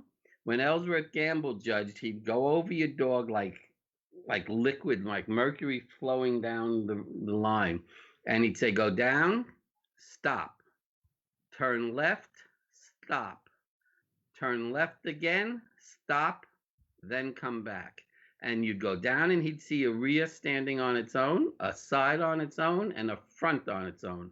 And that was it. Yeah. And they did it, and he never missed a great one. And I'll tell you a little story of how someone like Ellsworth Gamble, he showed the very first Crown Crest Afghans, and he showed many terriers. That was his biggest forte. But he was insanely famous for putting up puppies for the breed. I mean, over top winners. He could give a dog Best in Show on Saturday, on Sunday beat it to a 6 to 9 puppy, to the point where it's very noticeable.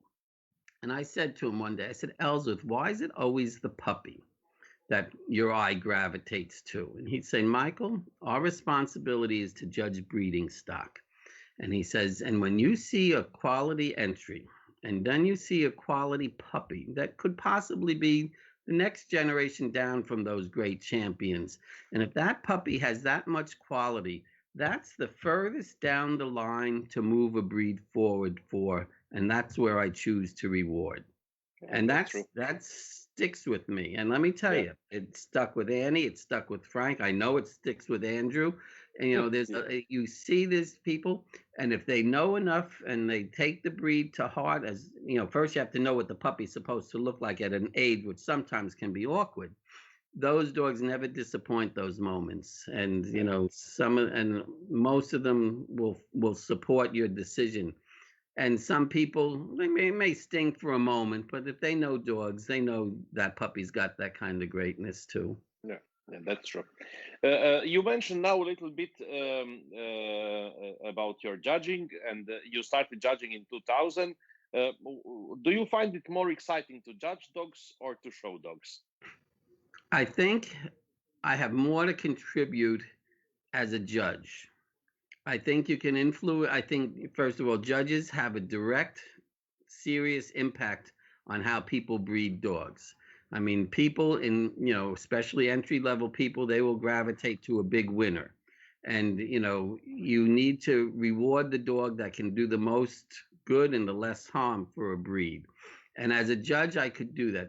My showing was a representation of myself and what I wanted to portray as what I felt was correct and beautiful about my given breed. And, I mean, that's just, I never considered myself a good handler.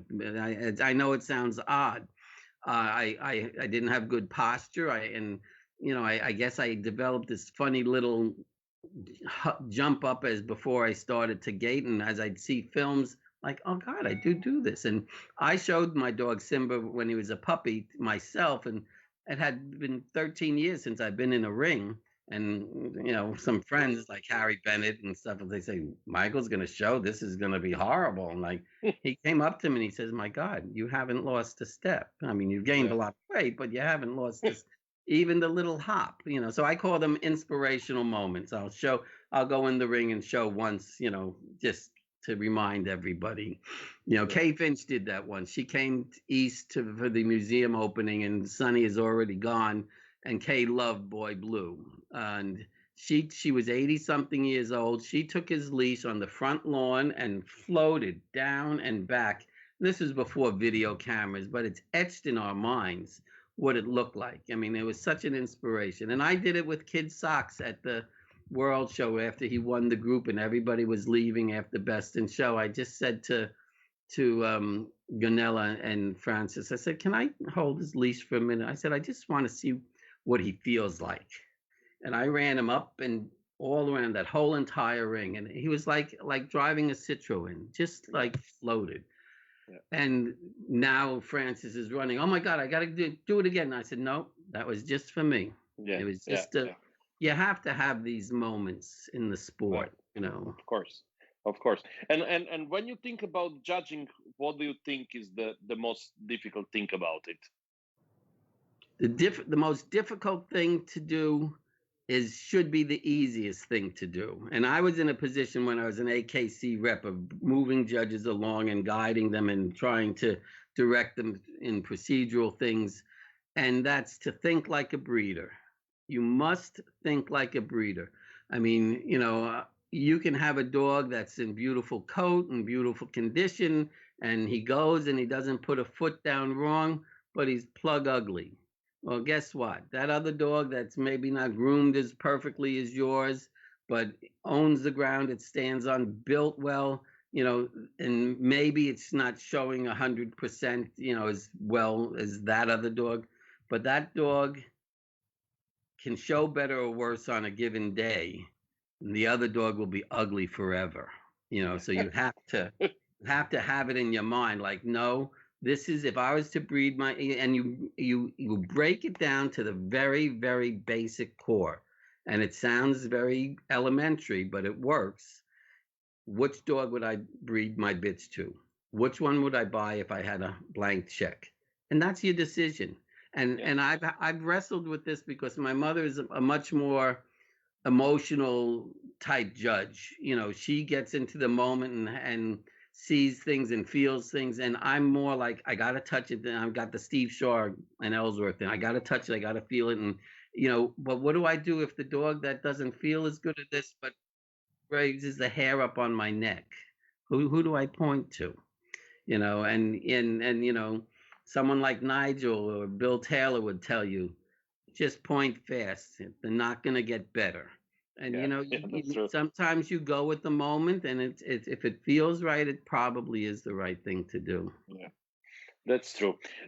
Michael, let's do a series of these short questions that everybody finds very difficult. I'm sure they will be a little bit difficult for you too.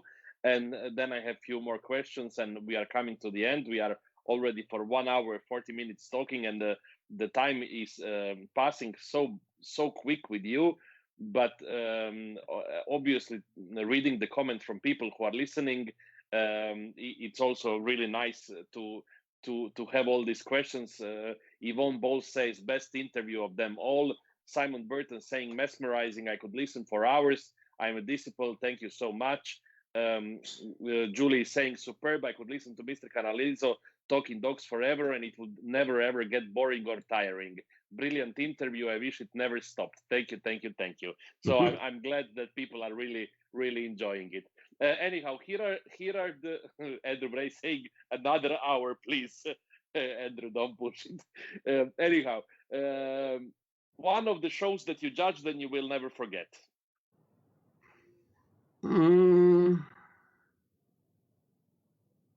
I guess it has to be my national specialty. Okay. You know, I mean, I've judged it at different events at it for a couple times, but when you're honored to do your national specialty, it has moments, and of course, it wasn't without drama. You know, I mean, a dog that everyone thought I'd like, I did like. I'd never judged the dog. I don't think I ever saw the dog in my own personal life, and the fact that it was the woman who was showing it, and we were in a funny ring with a big mound in the middle of it, and I'd say go up to the mound and let him stand. I mean, Connie Miller would have loved this because it's like Afghanistan. And the one woman goes up the mound and she twists her ankle, and this is like at the crucial last point after cuts after cuts after cuts. As a matter of fact, Augie was winner's dog with a black mass silver, a beautiful, correct sized dog from Norway, I guess.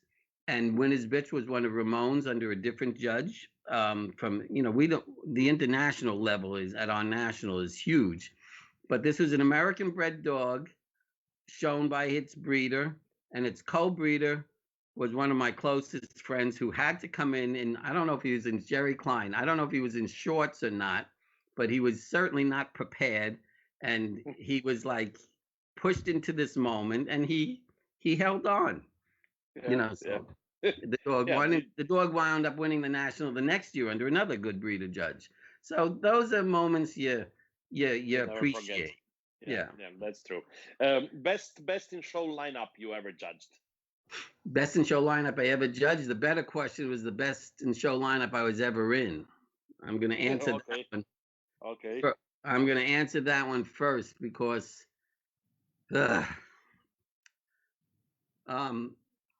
this is where you have to understand how dog people think. I went out to the Hound Classic. I think I won the breed that year at the specialty under Lottie Jorgensen. And then I win the breed under Donna. Nice girl from the Midwest. I win the breed, and Virginia Line is doing the group. And this is in June or July. And 3 months before, I was in a group under Virginia Line, and I went third in the Hound group on a Monday show.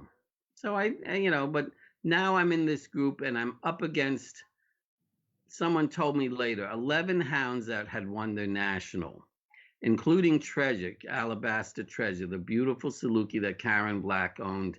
That was, she was everything in Salukis that Trist was in Afghan hounds.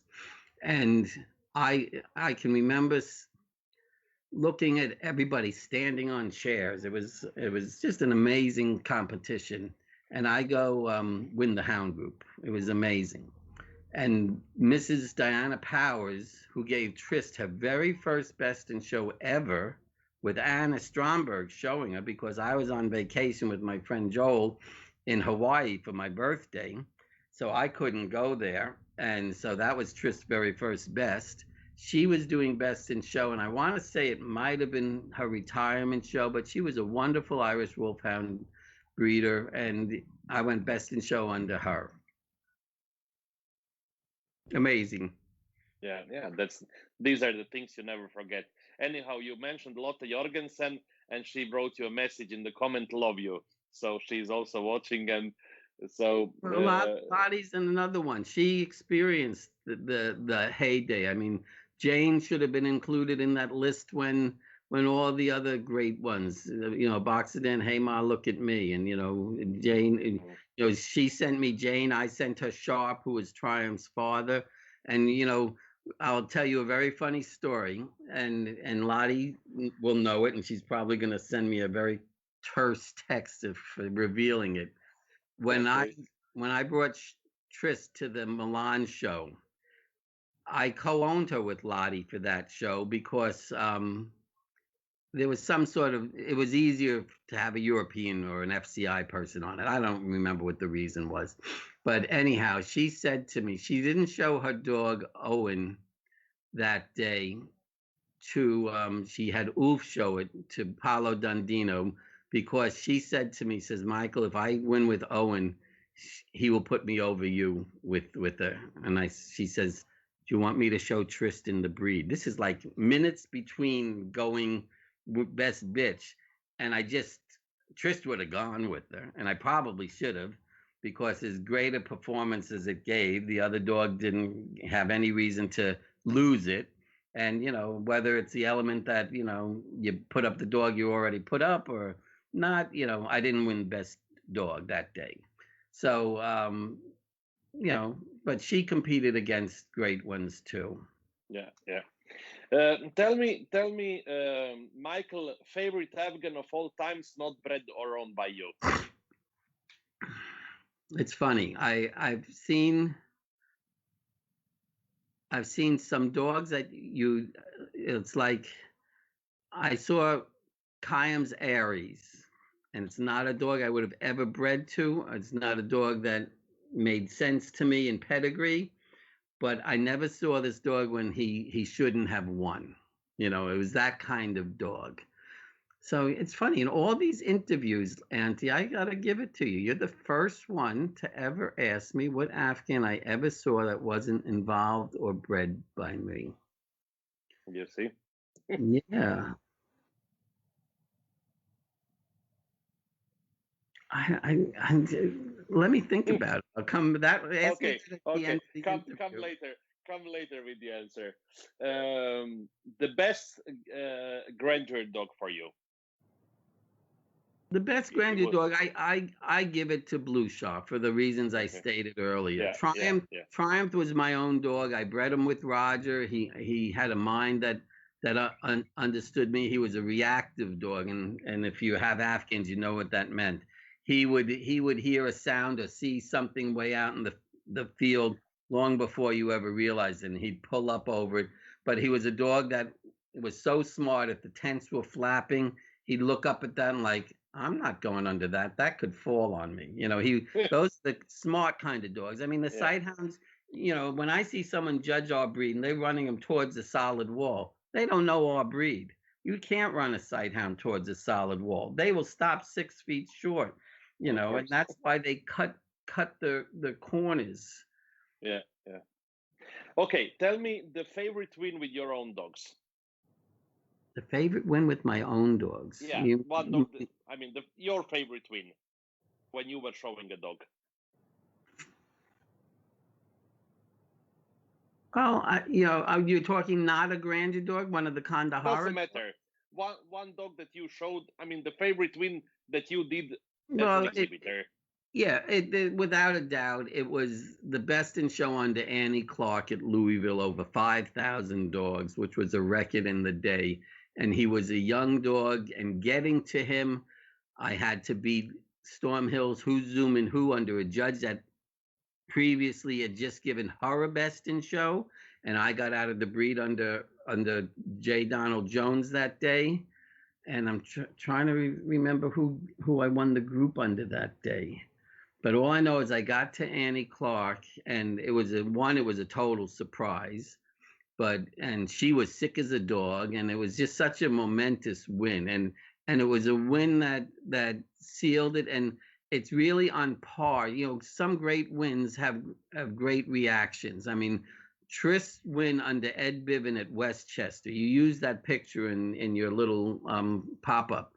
That was the win that defined her most successful year, that brought her to being number one dog of all breeds. Yeah. So you have moments that, and I beat 3 subsequent.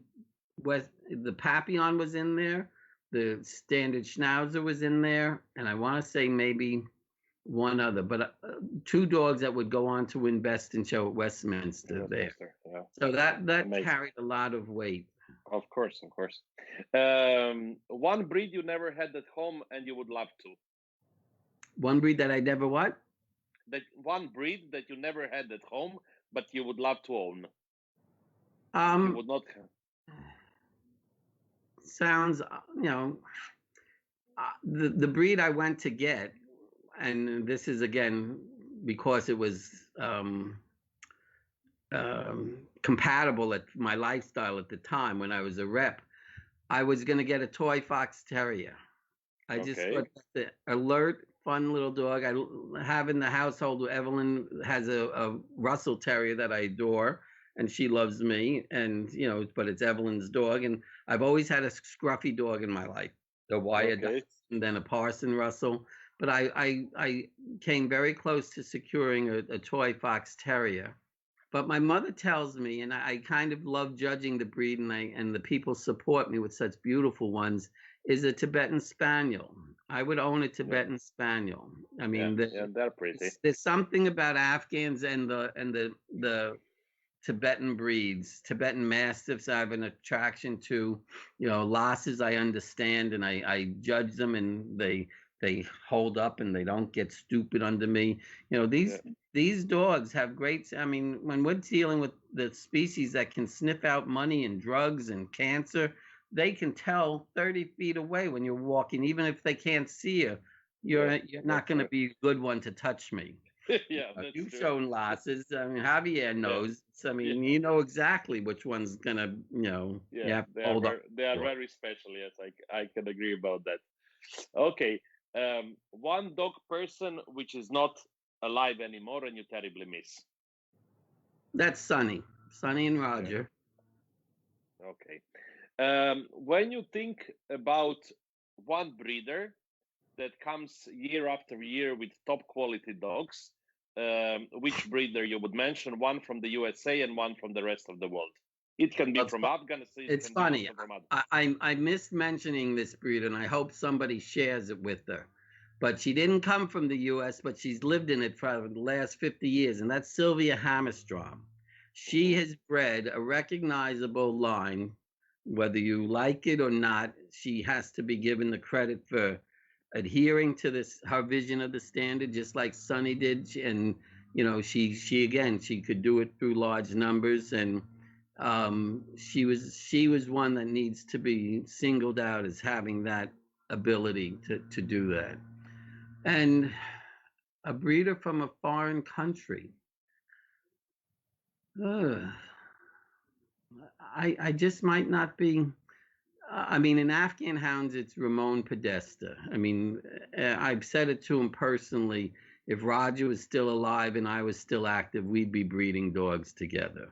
We can't for other different reasons, but he's another one that, I mean, and I respect Ramon because any breed he involves himself with are beautiful.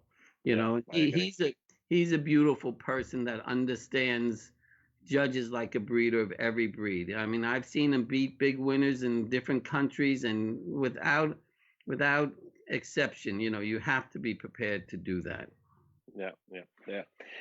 Tell me, Michael, one judge that you look at and you always have a huge admiration for his knowledge and presentation in the ring, and obviously somebody who is still active in judging.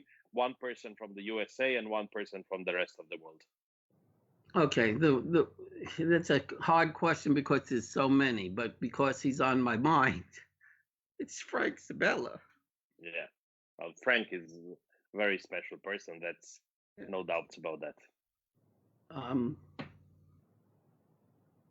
And I think of him often, and I know what he's taught me, but only because he encapsulates all of it.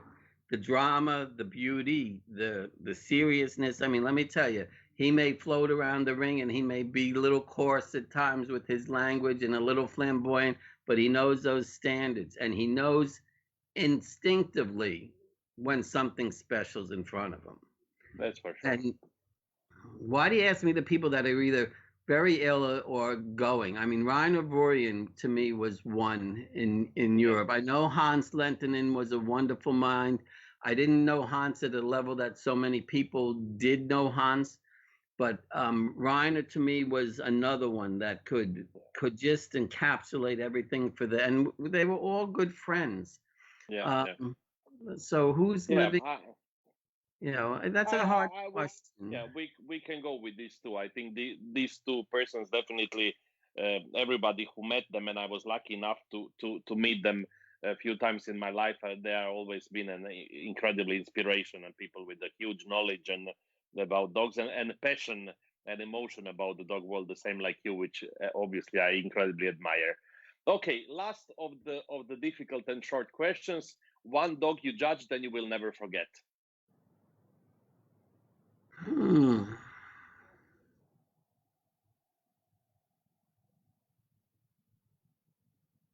It's going to be it's a contemporary dog, and it's not a known breed. And I had a moment when I judged Westminster, and I had did Basenji's, and I had about 20 specials. And the first dog in line was a dog I never saw, a person I never saw, but I just fell in love with this dog for his balance and his this.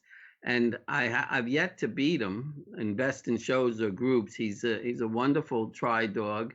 Um, and he placed in the group at Westminster, owner handled by his breeder owner, under Pat Trotter, another breeder owner handled. But that dog, and I said to the lady, I said, if Roger was still alive, I'd be owning this dog with you Yeah, because he yeah, was that good a dog.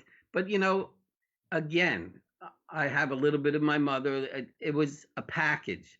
This is a dog that will never get to the level he should, maybe, unless the people are judges are fearless, which they should be, and knowledgeable, which they should be.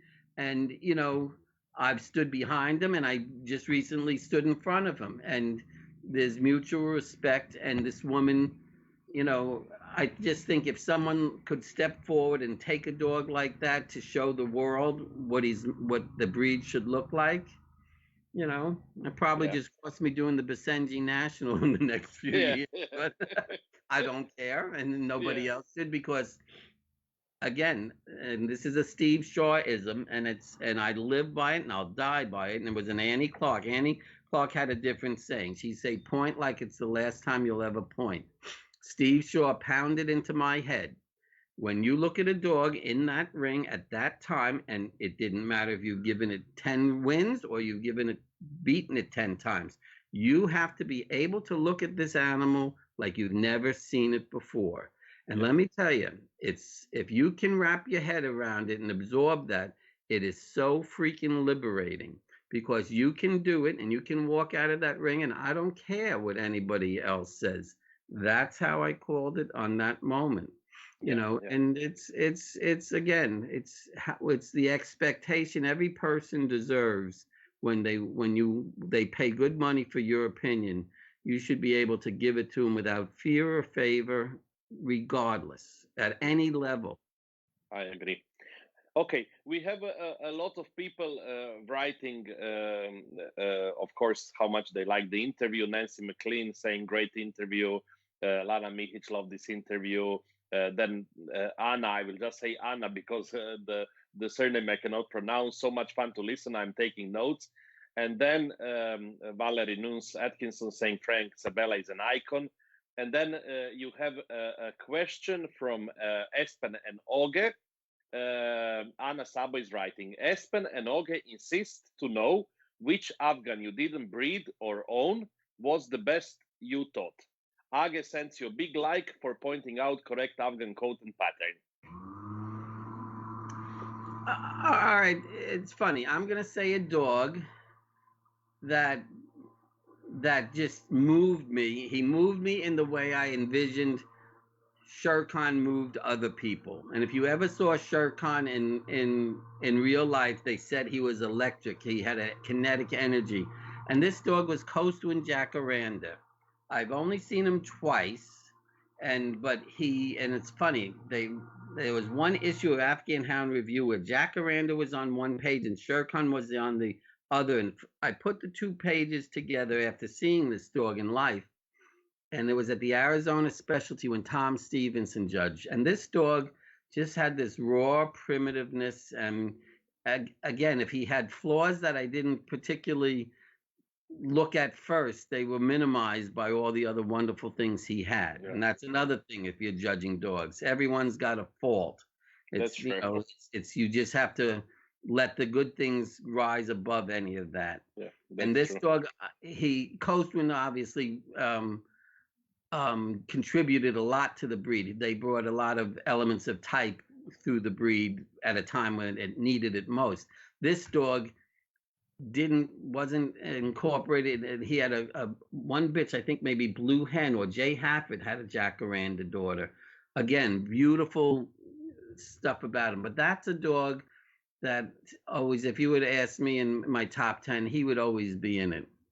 Okay, okay, perfect, fair enough. Tell me, Michael, we have only few questions for the end of this interview, and one of them is about 2007 when you became the director of the American Kennel Club event management. Tell us a little bit about your involvement with the American Kennel Club, and maybe if you can say also, because you were in charge of some of the top dog events in the USA. When you compare them to the shows in other countries on other continents, how do you see the Well, American show stand? to me, at it was an aspiration. I mean, I always aspired to be an AKC rep, and obviously it transitioned into a different position over the years, because it was like full circle. Even Frank Sabella did a stint as a superintendent, and many other great judges. My friend Jimmy Mitchell was a judge, and Bobby Fischer was a judge before he became a rep, and different. You do it for different reasons, and the American Kennel Club needs to have some great solid dog people in there to help steer others around, whether it's in a capacity as moving ahead with new judges. I was fortunate to be brought in basically by Dennis Sprung and Ron Menaker, and Ron Menaker was the mover and the architect of the first AKC National Championship when it got off the ground, which again built its basis on honoring the breeder. We do an equal best bred by competition, and then along the lines, because both Ron and I were very active, international judges, we came up with we were approached by Eukanuba Europe to do the World Challenge, and we refined it, and we didn't quite know how it would go, and we didn't give it the prominence that it wound up with until we saw people standing 10 deep to see these dogs from all these countries and breeds we didn't even recognize. And in the first year or so, they may not have sent the very best ones, but when the FCI and the different countries realized how important it was, everybody sent their best. So, my mom tells a great story. She judged one year at the national championship, and she did poolies, and she comes running over, or she did the all breed shows, I don't know what, and she says, "Oh my God, I found this most gorgeous class bitch in poolies. Oh my God, I gave her the breed from the classes. I never saw anything so beautiful." And I said, "Leigh, calm down. That's the #1 dog in Australia. It's here for the World Challenge." And then you get the poor schmo that has the top terrier from one country or this or that, and can't find it to give it reserve. Again, judge dogs like you know them or should know them, and the rest comes easy. But so that part of the Kennel Club, now I'm still a consultant for the Kennel Club, working on the national championship, really the nuts and bolts pieces of it, and helping them with the meet the breeds piece to it, because you need to have solid dog people involved. But the World Challenge was a great thing. I mean, I wish there was a way we could somehow reinvent it and give it the prominence it had. Yeah, well, I I, mean, I, it's you saw great dogs, you saw great breeders, and the sponsors of it, Duke and Uber at the time were very supportive. I mean, you were there. I mean, you know yeah, how it yeah, went. I mean, absolutely. I think that will always be a very memorable time for the dogs. No doubt about that. Yeah, that has always been like a very special event, and I mean this kind of possibility, to see the top dogs from all around the world, which normally would not come to any other shows. It was just amazing. I agree with you. Okay, one of my last questions for you, Michael. You said you have been actively connected with the American Kennel Club. I want to ask you, how is the situation in the USA with the animal activists? Because, as you know, in Europe we have all kind of things, and we cannot crop and we cannot dog, and they will forbid now the breeding of brachycephalic Well, breeds, and we cannot okay. use the chain collars and the powders and sprays and table arts Well, and all kind of things. How is the situation in the USA? the wonderful part is the American Kennel Club has taken a much stronger stance than people probably realize. I mean, yes, they are a registry, and yes, their main function is to register dogs and to protect the purity of the breeds and make sure they stay recognizable for the size and shape, blah blah. But we have an arm in the legislative department, and we have that has a total ear to the ground. That gets in there and deactivates these attempts to, mandatory spays and neuters, and the really it's getting far more traction, as it gets developed relationships within the government.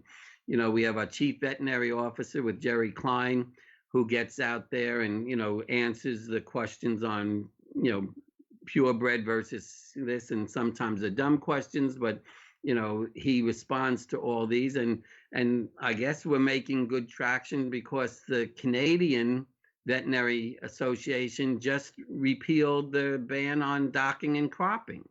They're going back to the historic value that there is a reason to do this, and they're allowing people to have their choice. I mean, here it's still all right. That's amazing.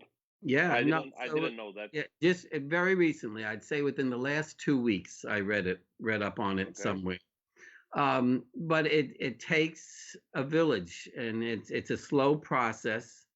But our I think people now are realizing we need to put good money after this. I mean, they're exposing these activists with the misuse of funds, and they don't really support the stray dogs like they purport themselves to do. They're funding their own bank accounts, offshore, retirement funds, and they do very little. I mean, here in the U.S., the major animal humane society and PETA, they have the lowest rating, and we rate charitable causes as to whether or not you should invest in them or donate to Yeah. them, and they do very poorly.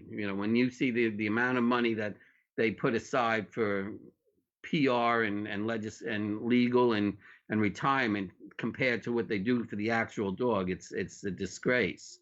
Yeah. So they're getting stronger about exposing it.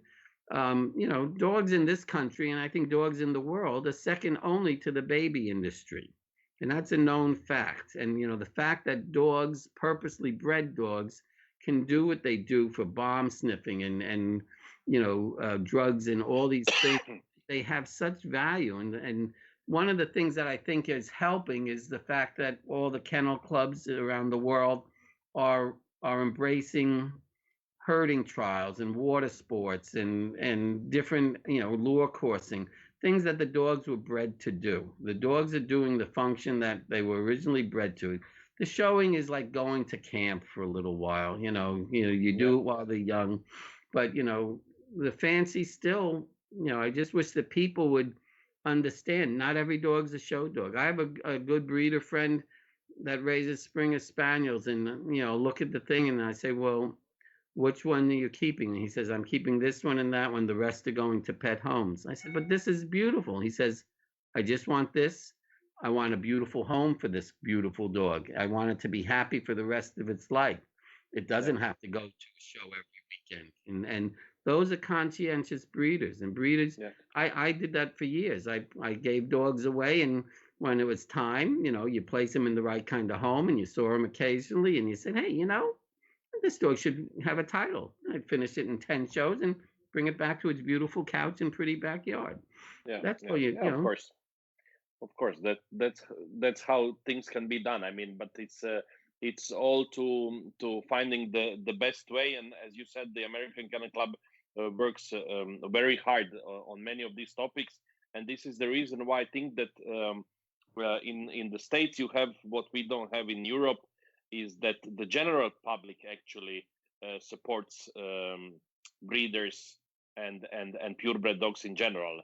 Here, what is the problem is that these activists are so strong that general public, normal people, they start to go against purebred dogs and responsible breeders, actually with no reason. But unfortunately, it's happening.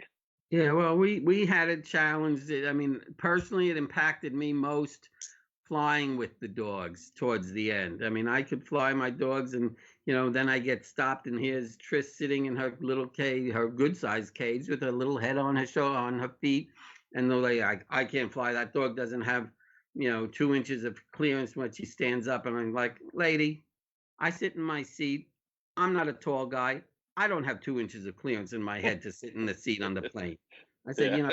she's perfectly relaxed. And they all have rules and rules. And she's giving me, well, you don't have a water bowl. She has to have. I said, I don't want water. She'll come out spilled. It says right on the thing, owner on board, do not open unless in closed room. And she's fighting me and fighting me. And finally, I just say to this lady, and this is going to shut you down when I finish this story anyhow. I looked at this lady. I said, ma'am, there are rules in some states that say sex in anything other than the missionary position's against the law. And she looks at me and she says, well, I never. And I looked and I said, somehow that doesn't surprise me. Call me a supervisor. And the supervisor comes. I tell him exactly the story, and he's biting his tongue not to laugh. And he says, approve this gentleman's dog for transit. I mean, Well, you can get carried away with it, and the yeah, taking away our basic rights. I mean, that's what I worry most about. That is that somebody that's, just because you don't feel you should have a dog, don't own a dog, but exactly. they do a lot more good, and they help the elderly, and they, we AKC has a program for older people to have a dog, and made it so the rental properties have to be able to allow a dog. It's a known enhancement of quality of life to have a dog with you. Yeah, Otherwise you will. There's so many reasons to own a purebred dog. yeah. Just you need to have a right way to communicate it to the people. I agree with you.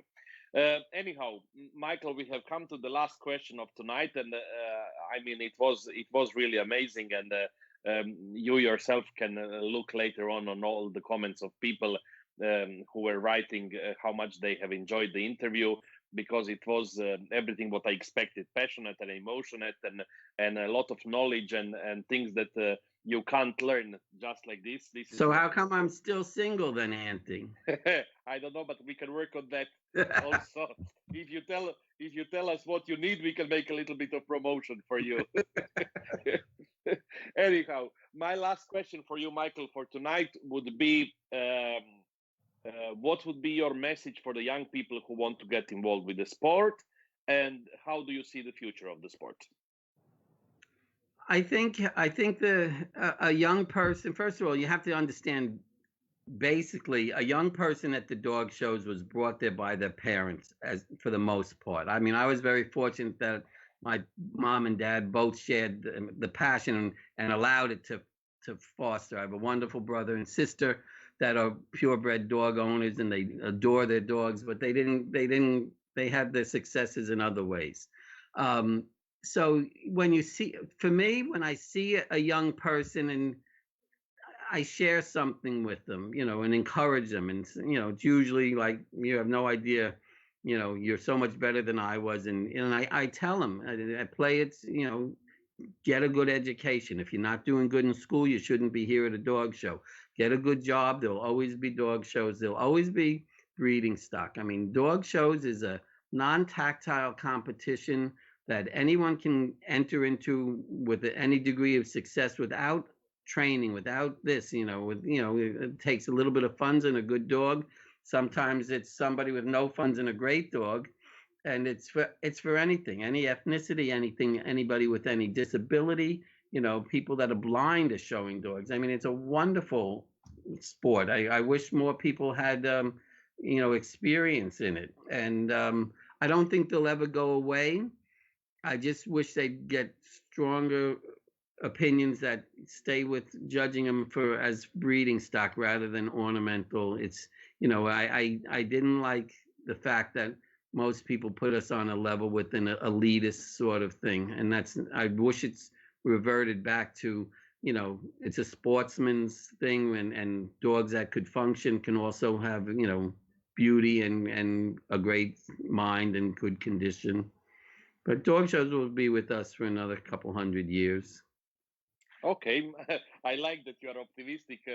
We are not so optimistic in Europe usually, but yeah, let's hope for the best. I'm sure that many people who were watching this tonight have enjoyed it a lot, the same as me.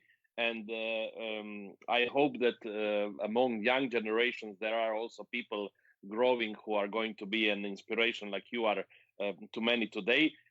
Thanks once again, Michael, for this amazing interview. Thank you for your taking the time to talk to me. I wish you Talk to all the you. best. I've been looking at you for 2 hours and 17 minutes. Exactly. You see, and you were saying 2 hours. You see, it passed like It, this. it went But very quickly, I must yeah, say. yeah, that's true. Oh, good. And Thank you very much. I thank your Uncle Andrew for thinking of me, recommending me to it, and all the people that hopefully we'll all get together and another good showing around the let's world. let's When we hope get we will meet. past. We will Yes, meet soon. While this crazy thing finish. Okay, yes. thank you, Michael. Enjoy the rest of your day, and I really hope to see you soon somewhere. Thank you, Ante. Bye bye. Good night. Bye. Ciao, ciao.